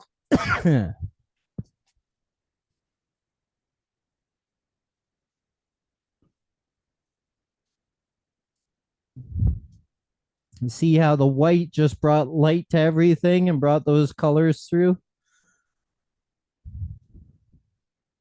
I think it's beautiful. I think that's Looks fabulous. pretty good for now. And I mean, the combinations are endless. You could go and go and go. And actually, I want one spot here up at the top just to break away some of that dark that I painted there to get close to the bead.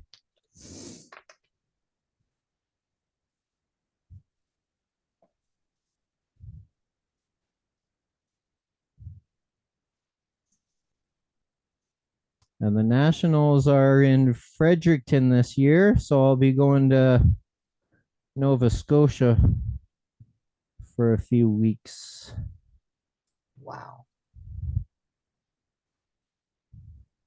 Will you be able to take your family with you?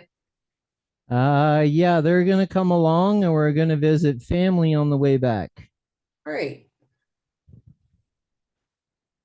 It's pretty good. I think I want a little more yellow to come through. Just one more pass. One more pass, one more pass. There we are, and then we'll get to the bandsaw here.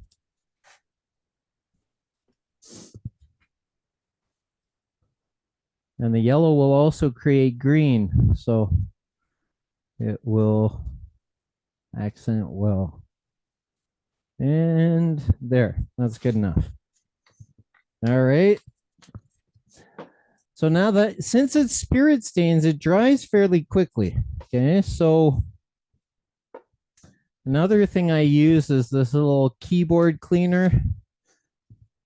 Throw that on and dry it a little bit so I'm not getting coated in dyes while I'm bandsawing.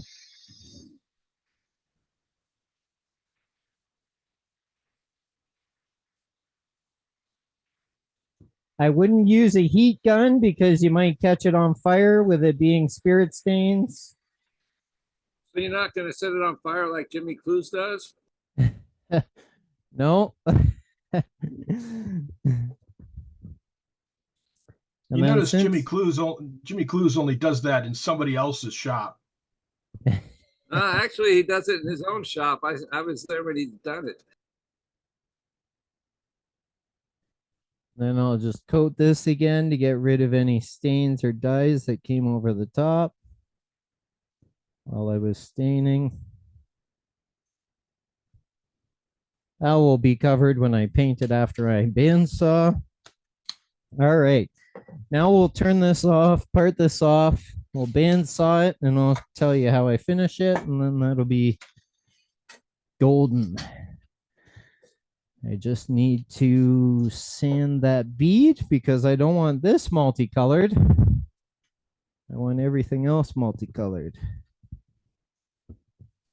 And as that dries, I can see the colors coming through more and more.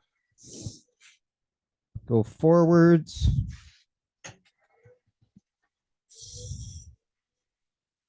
Very careful I don't kiss the shaft there because I want to keep that the color took me a while to create.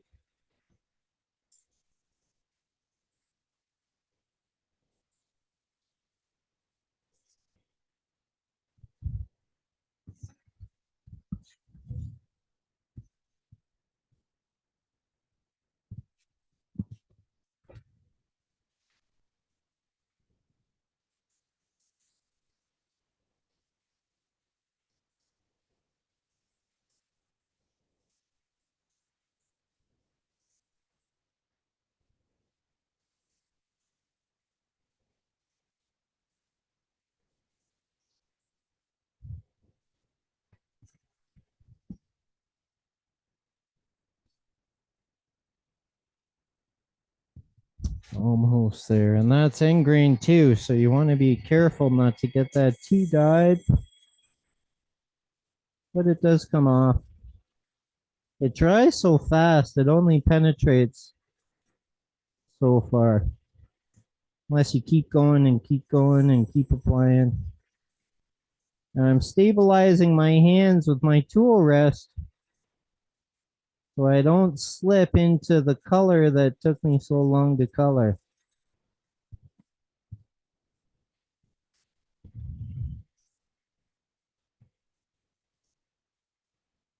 There. All right. Move this back.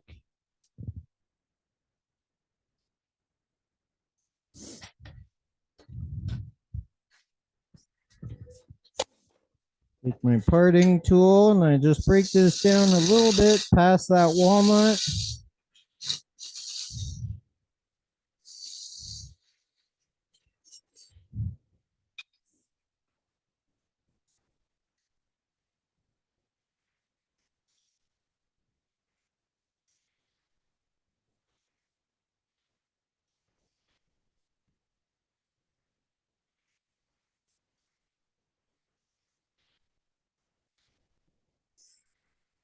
A little bit of a V cut there to separate the two. There we are.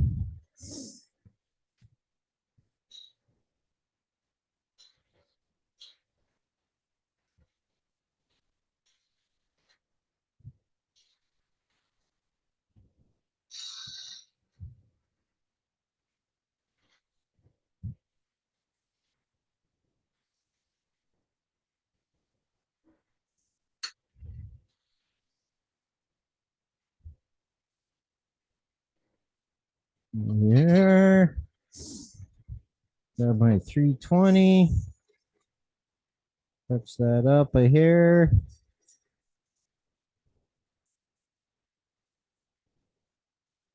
Actually, you know what I need to do? I need to take this glove off so I don't dye something I don't want dyed. Here. Take my thin kerf parting tool here. Wherever it went.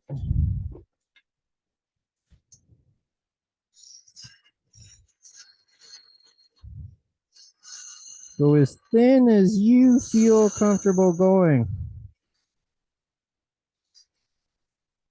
I'm down to about a 16th.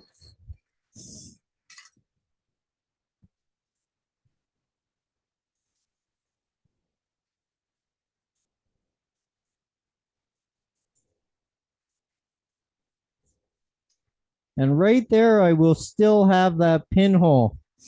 So that will be my guide for my drill to put the eyelet in. If I wanted that totally removed, I'd have to remove this whole button. Here we are.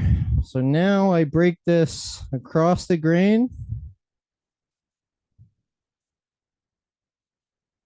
I still have that, that pinhole. I follow that with my awl.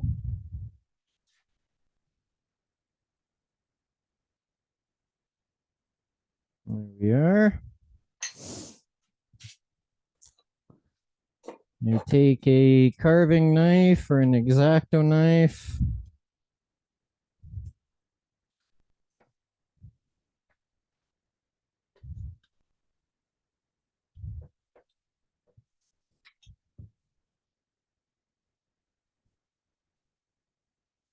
There we are.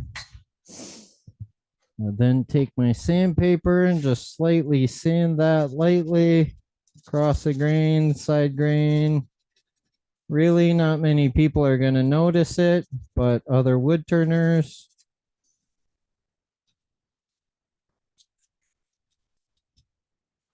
Just take off any marks that may have arisen.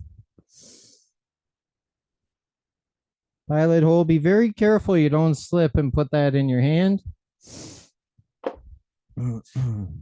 I haven't done that yet, but it's a good point not to.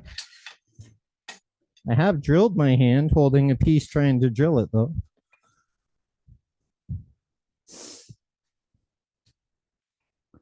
This is about a 1/16 drill bit.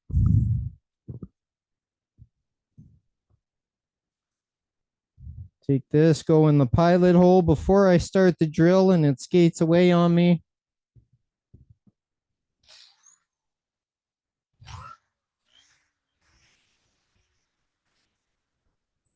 Here.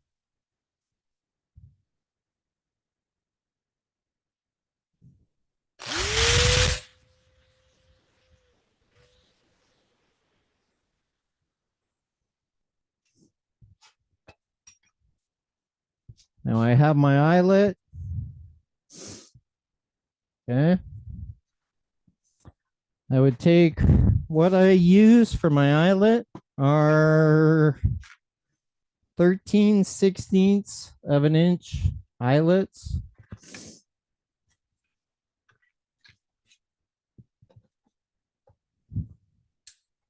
I don't put super glue on the hole because it'll be a mess on that end grain. I put a dab of super glue on the threads.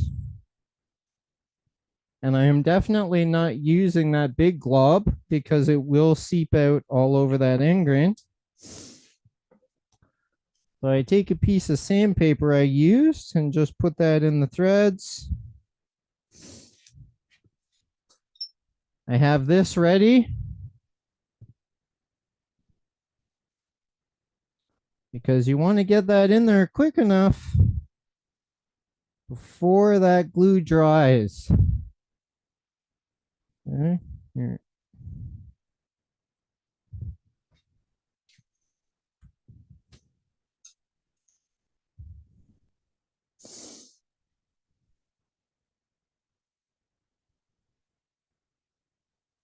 And I line the eyelid up with the grain. Okay, like so. If I have any squeeze out, take my sandpaper on the edge and just go across the eyelet.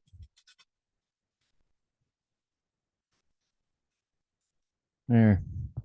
And my eyelet is now glued in with no ooze out of super glue all over my end grain. Now let's go to the bandsaw and we'll cut this and then I'll just tell you how I finish it. And we'll be golden. Oh.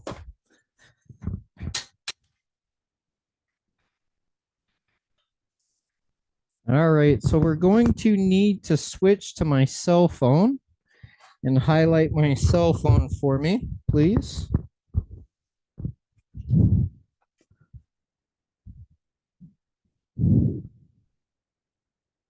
If one of the moderators could do that for me. I'm looking. Well, it might have gone off, so let me double check here if we're, oh no, I'm still there. And now we can really see those colors coming through as it dries. Yep. There we are. We can really see those colors coming through now in this light on this camera. So this is a 3/8 inch blade, I believe. It's a coarse cut blade because I use it to dimension all my turnings. These blocks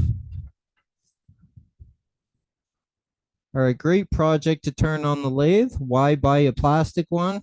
So overpriced when you could just turn it just as easy as that. Okay. So my first cut is to take this 3/8 of an inch off this side. Okay.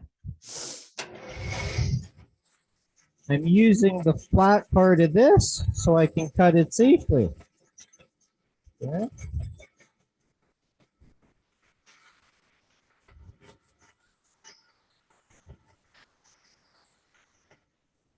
There we are. I have removed my 3/8 of an inch. Now, while I have this still a rectangular block, I cut these, and then I cut my curves. Okay. I'm just going to grab my pencil.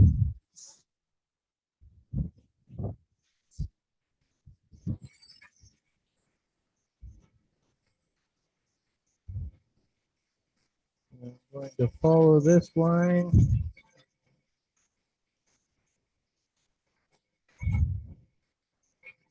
Right back to about here. Okay. And we are just like so.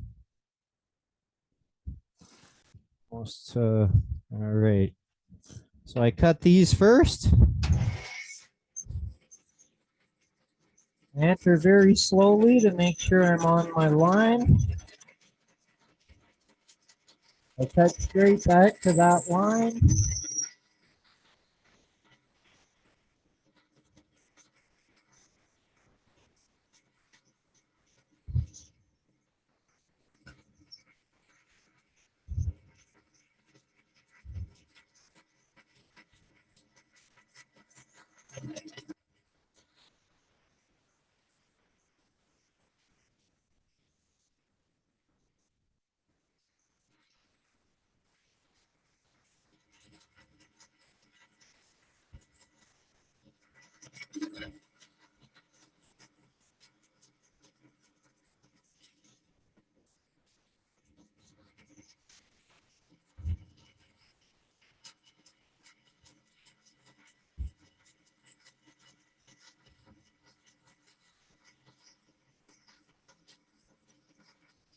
There we are. I have those cut. Now I cut this curve and this curve on this flat, which matter of fact is this flat. Okay.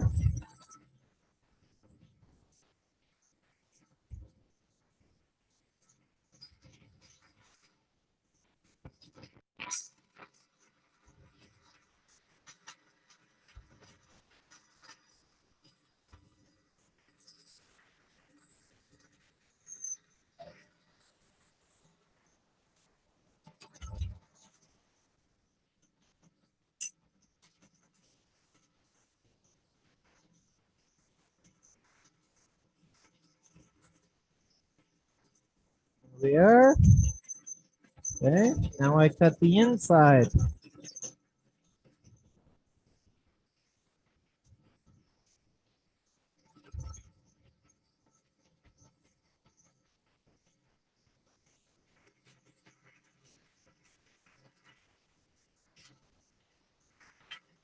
Now, since I'm not using a thin blade, I need to move it so it cuts a rough curve.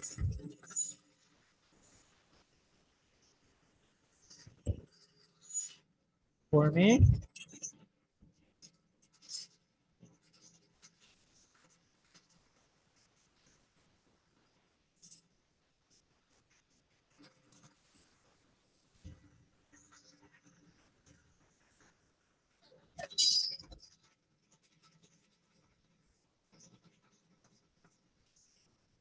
There.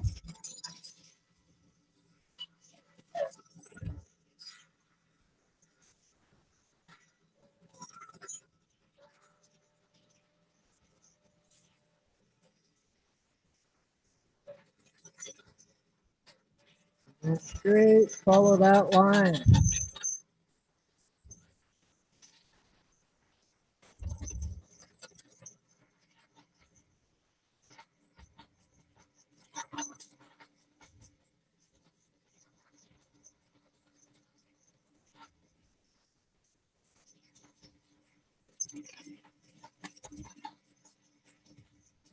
Make sure to keep your thumb on that flat part.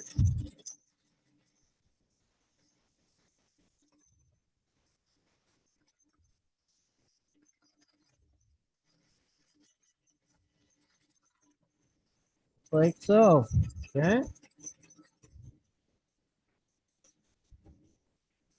All right, let's go back to the lathe and I'll show you the sanding jigs I use and then we'll be golden. Okay.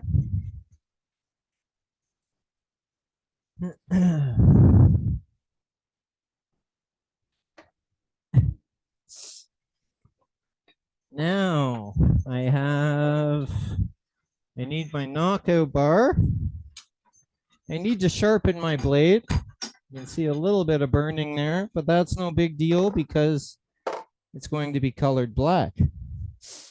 Now, how do I finish this part? And how do I finish this part? Well, you could use a couple different tools. You could use your belt sander, disc sander. You could use a oscillating spindle sander. You could buy these that go in your drill, and that would do the under part of the claw. But if you don't have those, I'll show you what you can use on the lathe. Okay. So I have a faceplate here. I took some 5/8 plywood. I have a backer. I didn't have short enough screws, otherwise I would have just used one plate. I didn't want to go to the hardware and buy more screws, so I attached two and I used 1¼ screws. Okay. I then took sandpaper and created a sanding disc. Okay. So this is what I'm going to sand the top part of the claw. And I'm going to use my box or hollowing tool rest here so I can get as close as possible to this piece. Now it's just like a disc sander on the lathe. This will be, oh, there we are. This will be spinning in this direction. So we want to stay on this side of center. If we go to this side, it's going to bring it up, throw it, hit this, bang, smack, crack, boom, broken. Okay. We've all Be as experienced close that as big bang possible. boom. And I'm going to use this on this side, come across just like so, and sand the top of that claw. Okay. Which camera? This camera first. Okay.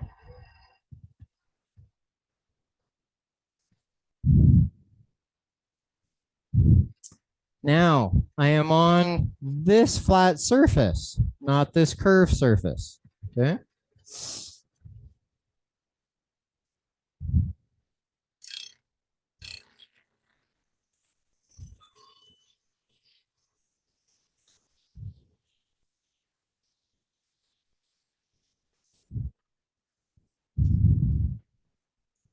Look at that. All the burning is almost gone.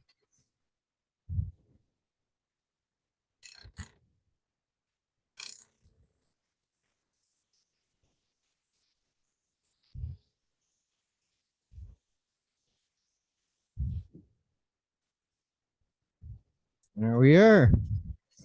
And our top, I just need to do the bottom here.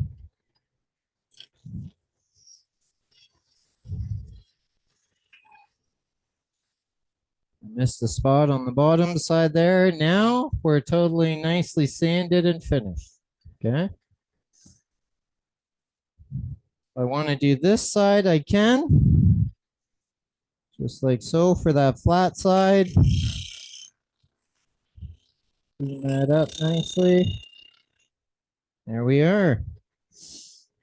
This side. I would clean this side up nicely.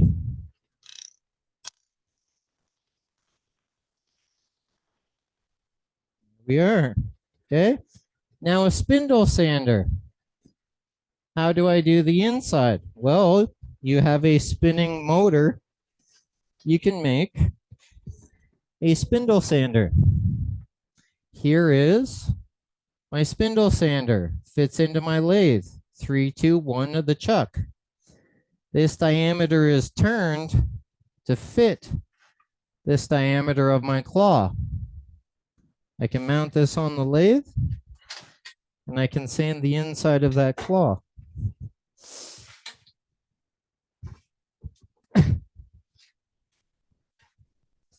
We have scrap wood lying around. Why not use it?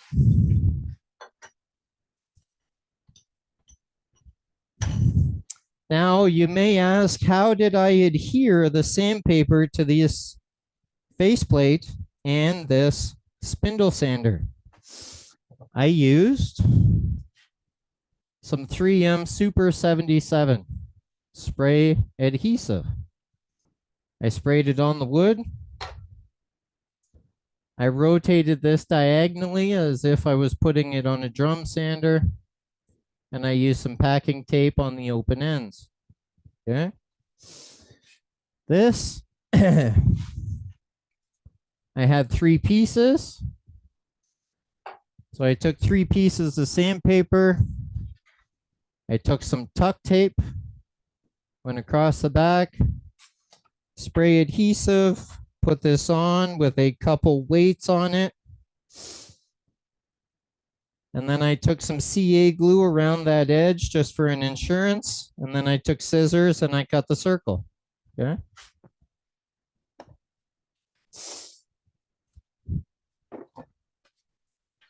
Now, this guy. Because this is a tenon and it goes back in my chuck, I want it to be spinning true. So we can see I have a Sharpie line, 1, 1. Sharpie line, 2, 2. This will spin just as true as it once was when I had it in the lathe.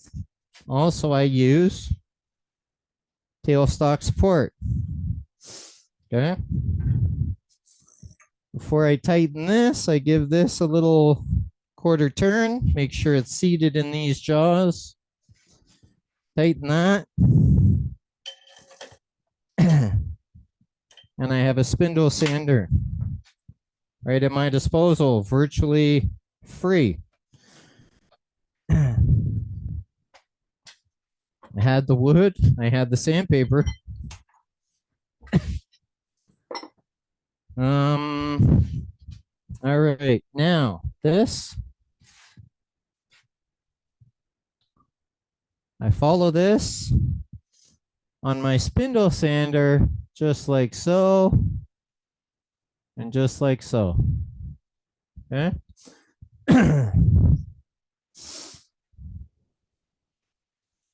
Watch out for your hands.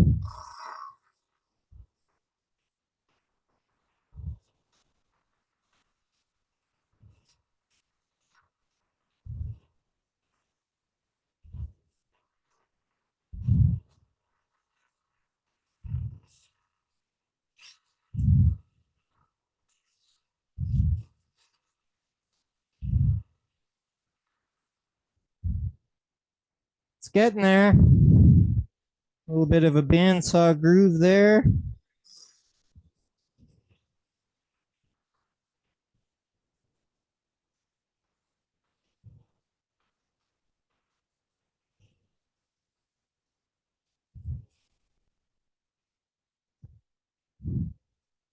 One more pass. I have a line there, little line there.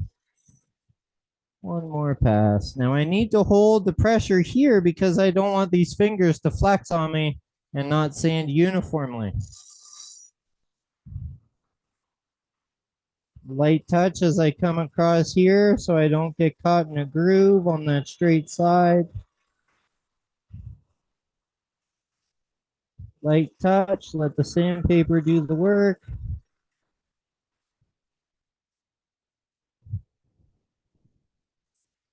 More spot at the top of the fingers there.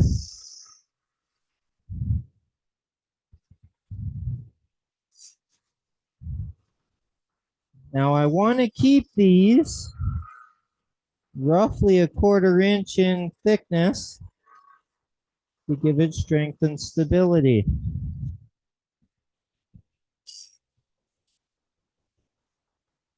I'm looking at the side to make sure I am staying flat and uniform to that piece. Okay.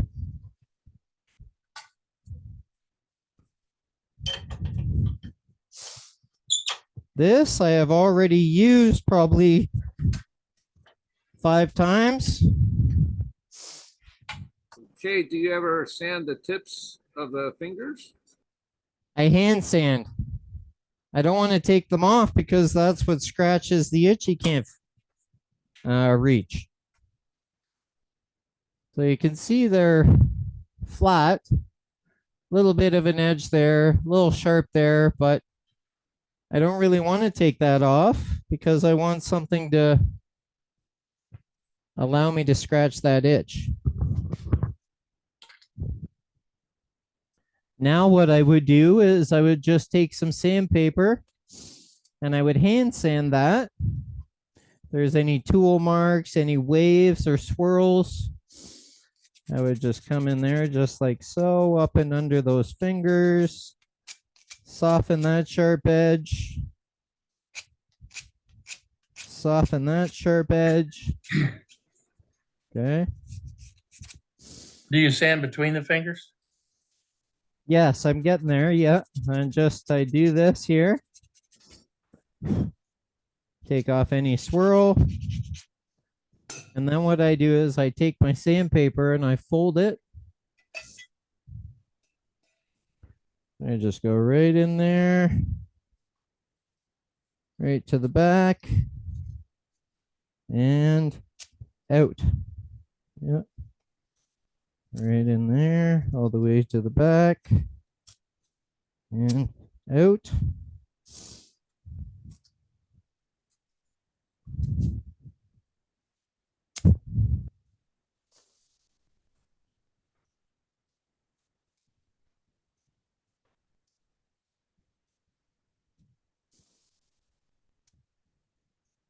I can then take this. If I want to soften those corners, I can go slightly on an angle. And then back this way, slightly on an angle. Get any of that fuzz out of there. If I saw any in here, I might do it again. Just for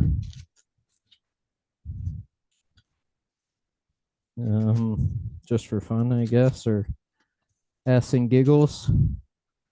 There we are.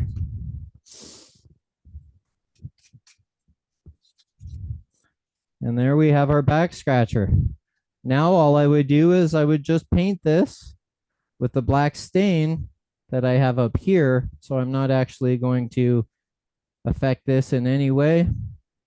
But we can see now that that's dry and those colors, they'll really pop. And that stain, that lacquer and finish will even make it pop even more.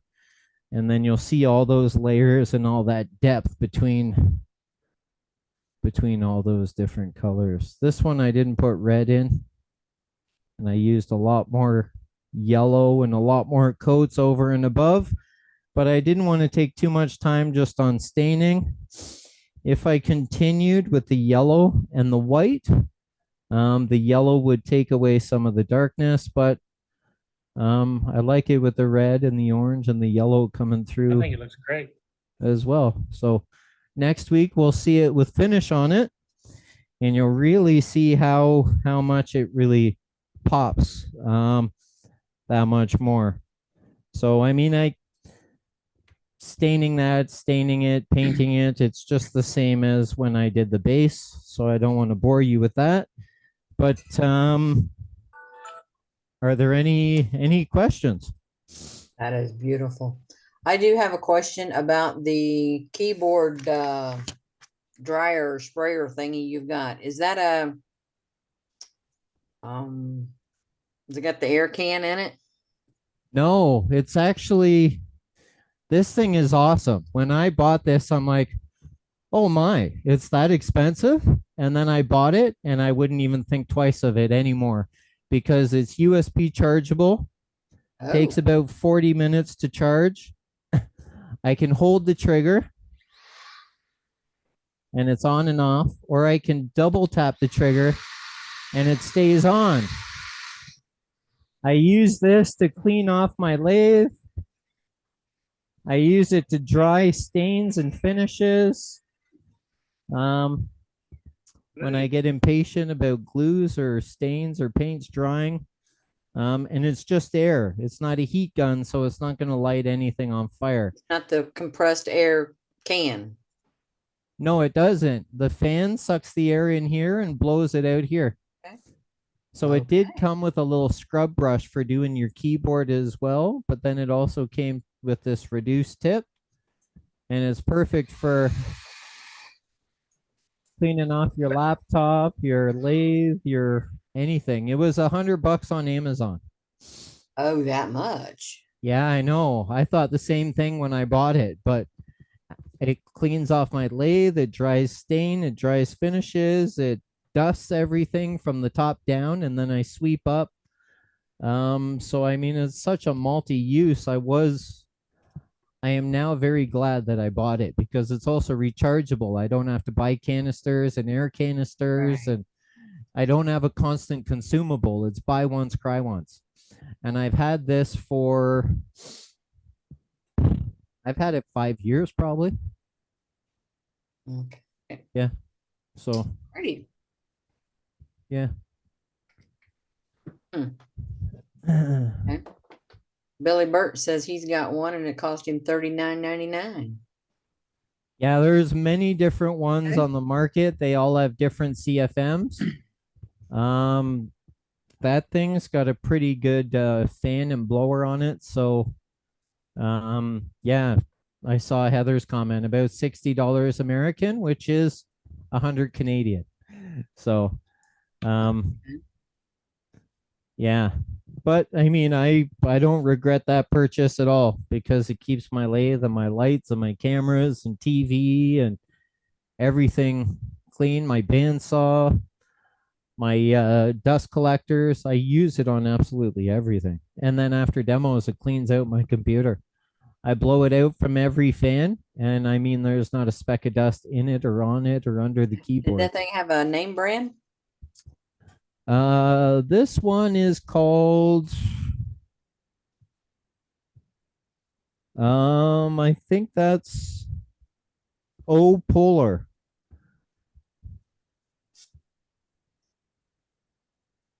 Okay.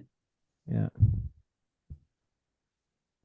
Yeah, you can get, they probably have different models, different qualities, different CFMs. Okay.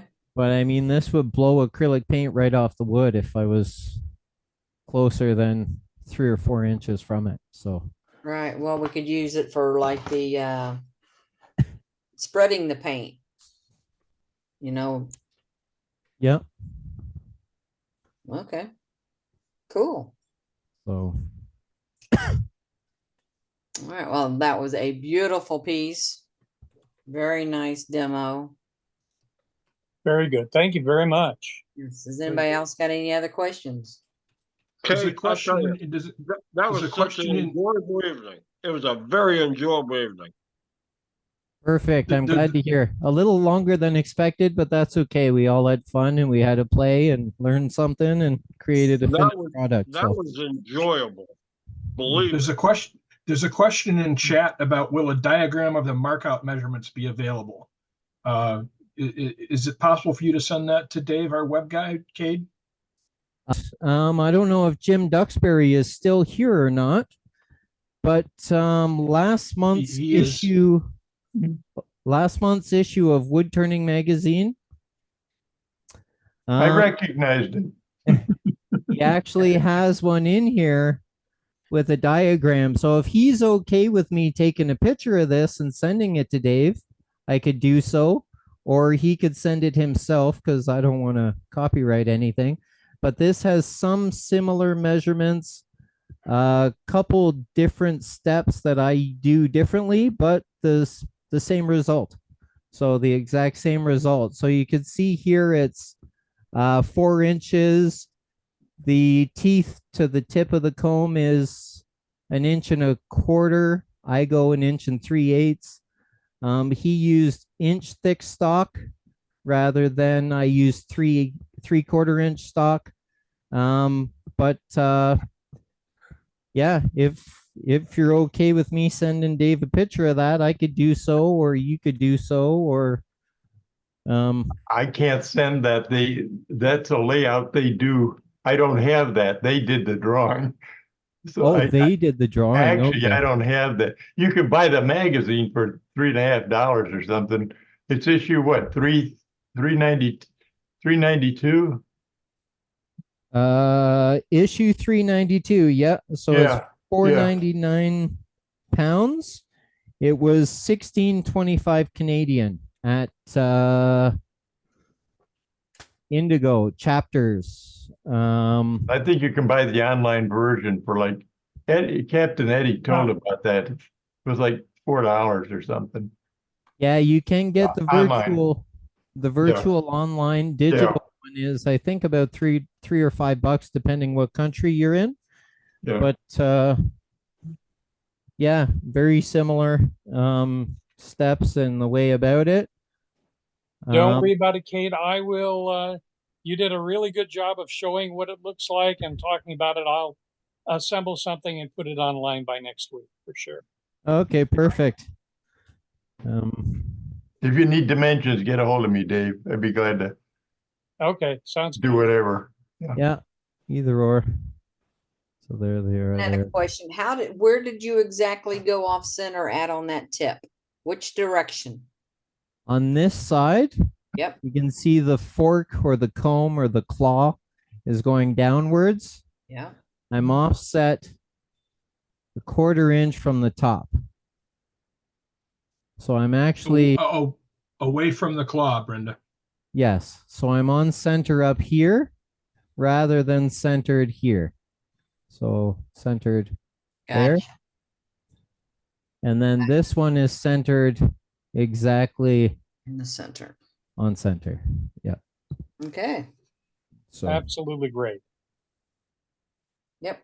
and that could be 3.5 or 4 inches or however many fingers you like or however thick you want. So variations, it'd be cool to see what everyone comes up with. So I bought the magazine for a couple of the boxes and articles in there, and then when I got home I saw, oh, there's the back scratcher. So and then he has steps on his process and how he does it. That's a different thing. That's a pen. So Great demo, Kate. thanks, Very everyone. Nice job. Yeah. Thank Or you. you could rewatch it on Worldwide Woodturners YouTube. Yes. Absolutely. Yeah, the Yeah, videos are usually posted on Tuesday, so it'll be up about 6 days from now. Right. Thanks, Dave. everyone. Thanks, This has Dave. nothing to do with this has nothing to do with the demo, but what do you have the piece of aluminum on your tailstock for? A piece of aluminum on my tailstock for. Which piece of aluminum? Is it the thing on the bottom? Yes. This thing? Yeah. That is the light bar I use. Okay. So here we have a light bar, magnets, and this is controller on. That's 50%. That's 100%. And I can do increments in between, which is great for demos, videos, or different depth of vessels. When I'm doing a really deep vase or an urn, I'm right about there. When I just need to see live edge or something, or a shallow box, I'm right about there. And that slips under the tool sock or the tool rest? Tool rest. That adheres right to my tool rest. When it's in my quill, and I have two of them. So here I'll switch to this camera. So this one's not on yet, but there, that one's on. That's 50. That's 100. Here's the other one at 100. Okay, that's great. Thank you very much. And they're really handy. I just put rare earth magnets on the back, and I can use it on my lathe, on my tool rest, on my tailstock, on my bandsaw, on my drill press. And I got those. They're Lindsay. Oh, switch camera here. They're Lindsay. They're on Amazon. They're 32 LED strip lights. They are rechargeable, just the same. There's on, off, and auto. And on the auto setting, it comes with one remote, whether you buy 1, 2, 4, 8, whatever. And it's great. You could use timers. You have the light intensity on, off, 100%, 50%. And I just charged these this morning, both of them, to make sure. But I have two of them. And I mean, if I'm doing a lot of stuff, they last at least a week, sometimes two. Okay, appreciate it. Thank you. Yeah, no problem. Great. And I have a rare earth magnet on the back of the remote too. So it's right there where I need it to be. Believe me, Kate, this was so enjoyable. Thank you. Yes, very nice. It was very enjoyable. Just a great evening. And more than just turning too, right? It's great. Yeah, I had to play with color, do some turning, do some bandsaw. So thanks, Al. Yeah, it's a pleasure. So Learn a couple new jigs, the sanding, and just spray that with lacquer, huh? yes, I am going to spray it with lacquer. You can see right here. I have one hanging. And this is where I spray it. I spray it with my plastic tarp backing. And then I'll throw a fan on. I'll open the basement window in behind the plastic, and it'll vent out while we're all sleeping. And it's nice. We don't smell it because we have the air conditioners in our room blowing on us. If I didn't have the air conditioners in, I'd be getting in trouble because my wife and son are quite sensitive to lacquers and aerosols. So I'll do a spray before I go to bed. It'll hang there till tomorrow morning, and then in the morning I put a coat of tung oil on it. Or you could just do another coat of lacquer or two if you wanted to just do lacquer. Yep. Okay, why do you have an air conditioner? Because it gets piping hot here in Canada. We get both extremes. We get minus 40 and plus 40. So you put tung oil over it, the lacquer? I do. Just to get a higher shine. This is a satin lacquer, so it'll only get so shiny. You can use gloss lacquers, which will get shiny, all in 2 or 3 coats of lacquer. I like to sand in between coats, and then I put a 1 or 2 coats of oil over top of it, and it's golden. So they're both durable. I use polymerized tung oil, so it's not pure tung oil, so it's more durable than pure tung oil, and you can get a shine quicker and easier with many coats. But by lacquering it first, it cuts the coats of tung oil in down to probably 1/5. Yeah. If I were to, Thank you very much, Kade. Great job. yeah, no problem at all. Thanks. Enjoyed it. But then again, I enjoy most of your stuff, so. Thanks. Yes, most of us do. When Dane told me tonight Kade was doing the demo, I'm like, oh yes, great. Gonna be easy night then. Great. Yeah, sorry it Alright. took most of the meeting, but there was all kinds of fun stuff in there for everyone. So it was Right. Absolutely. so thanks everyone.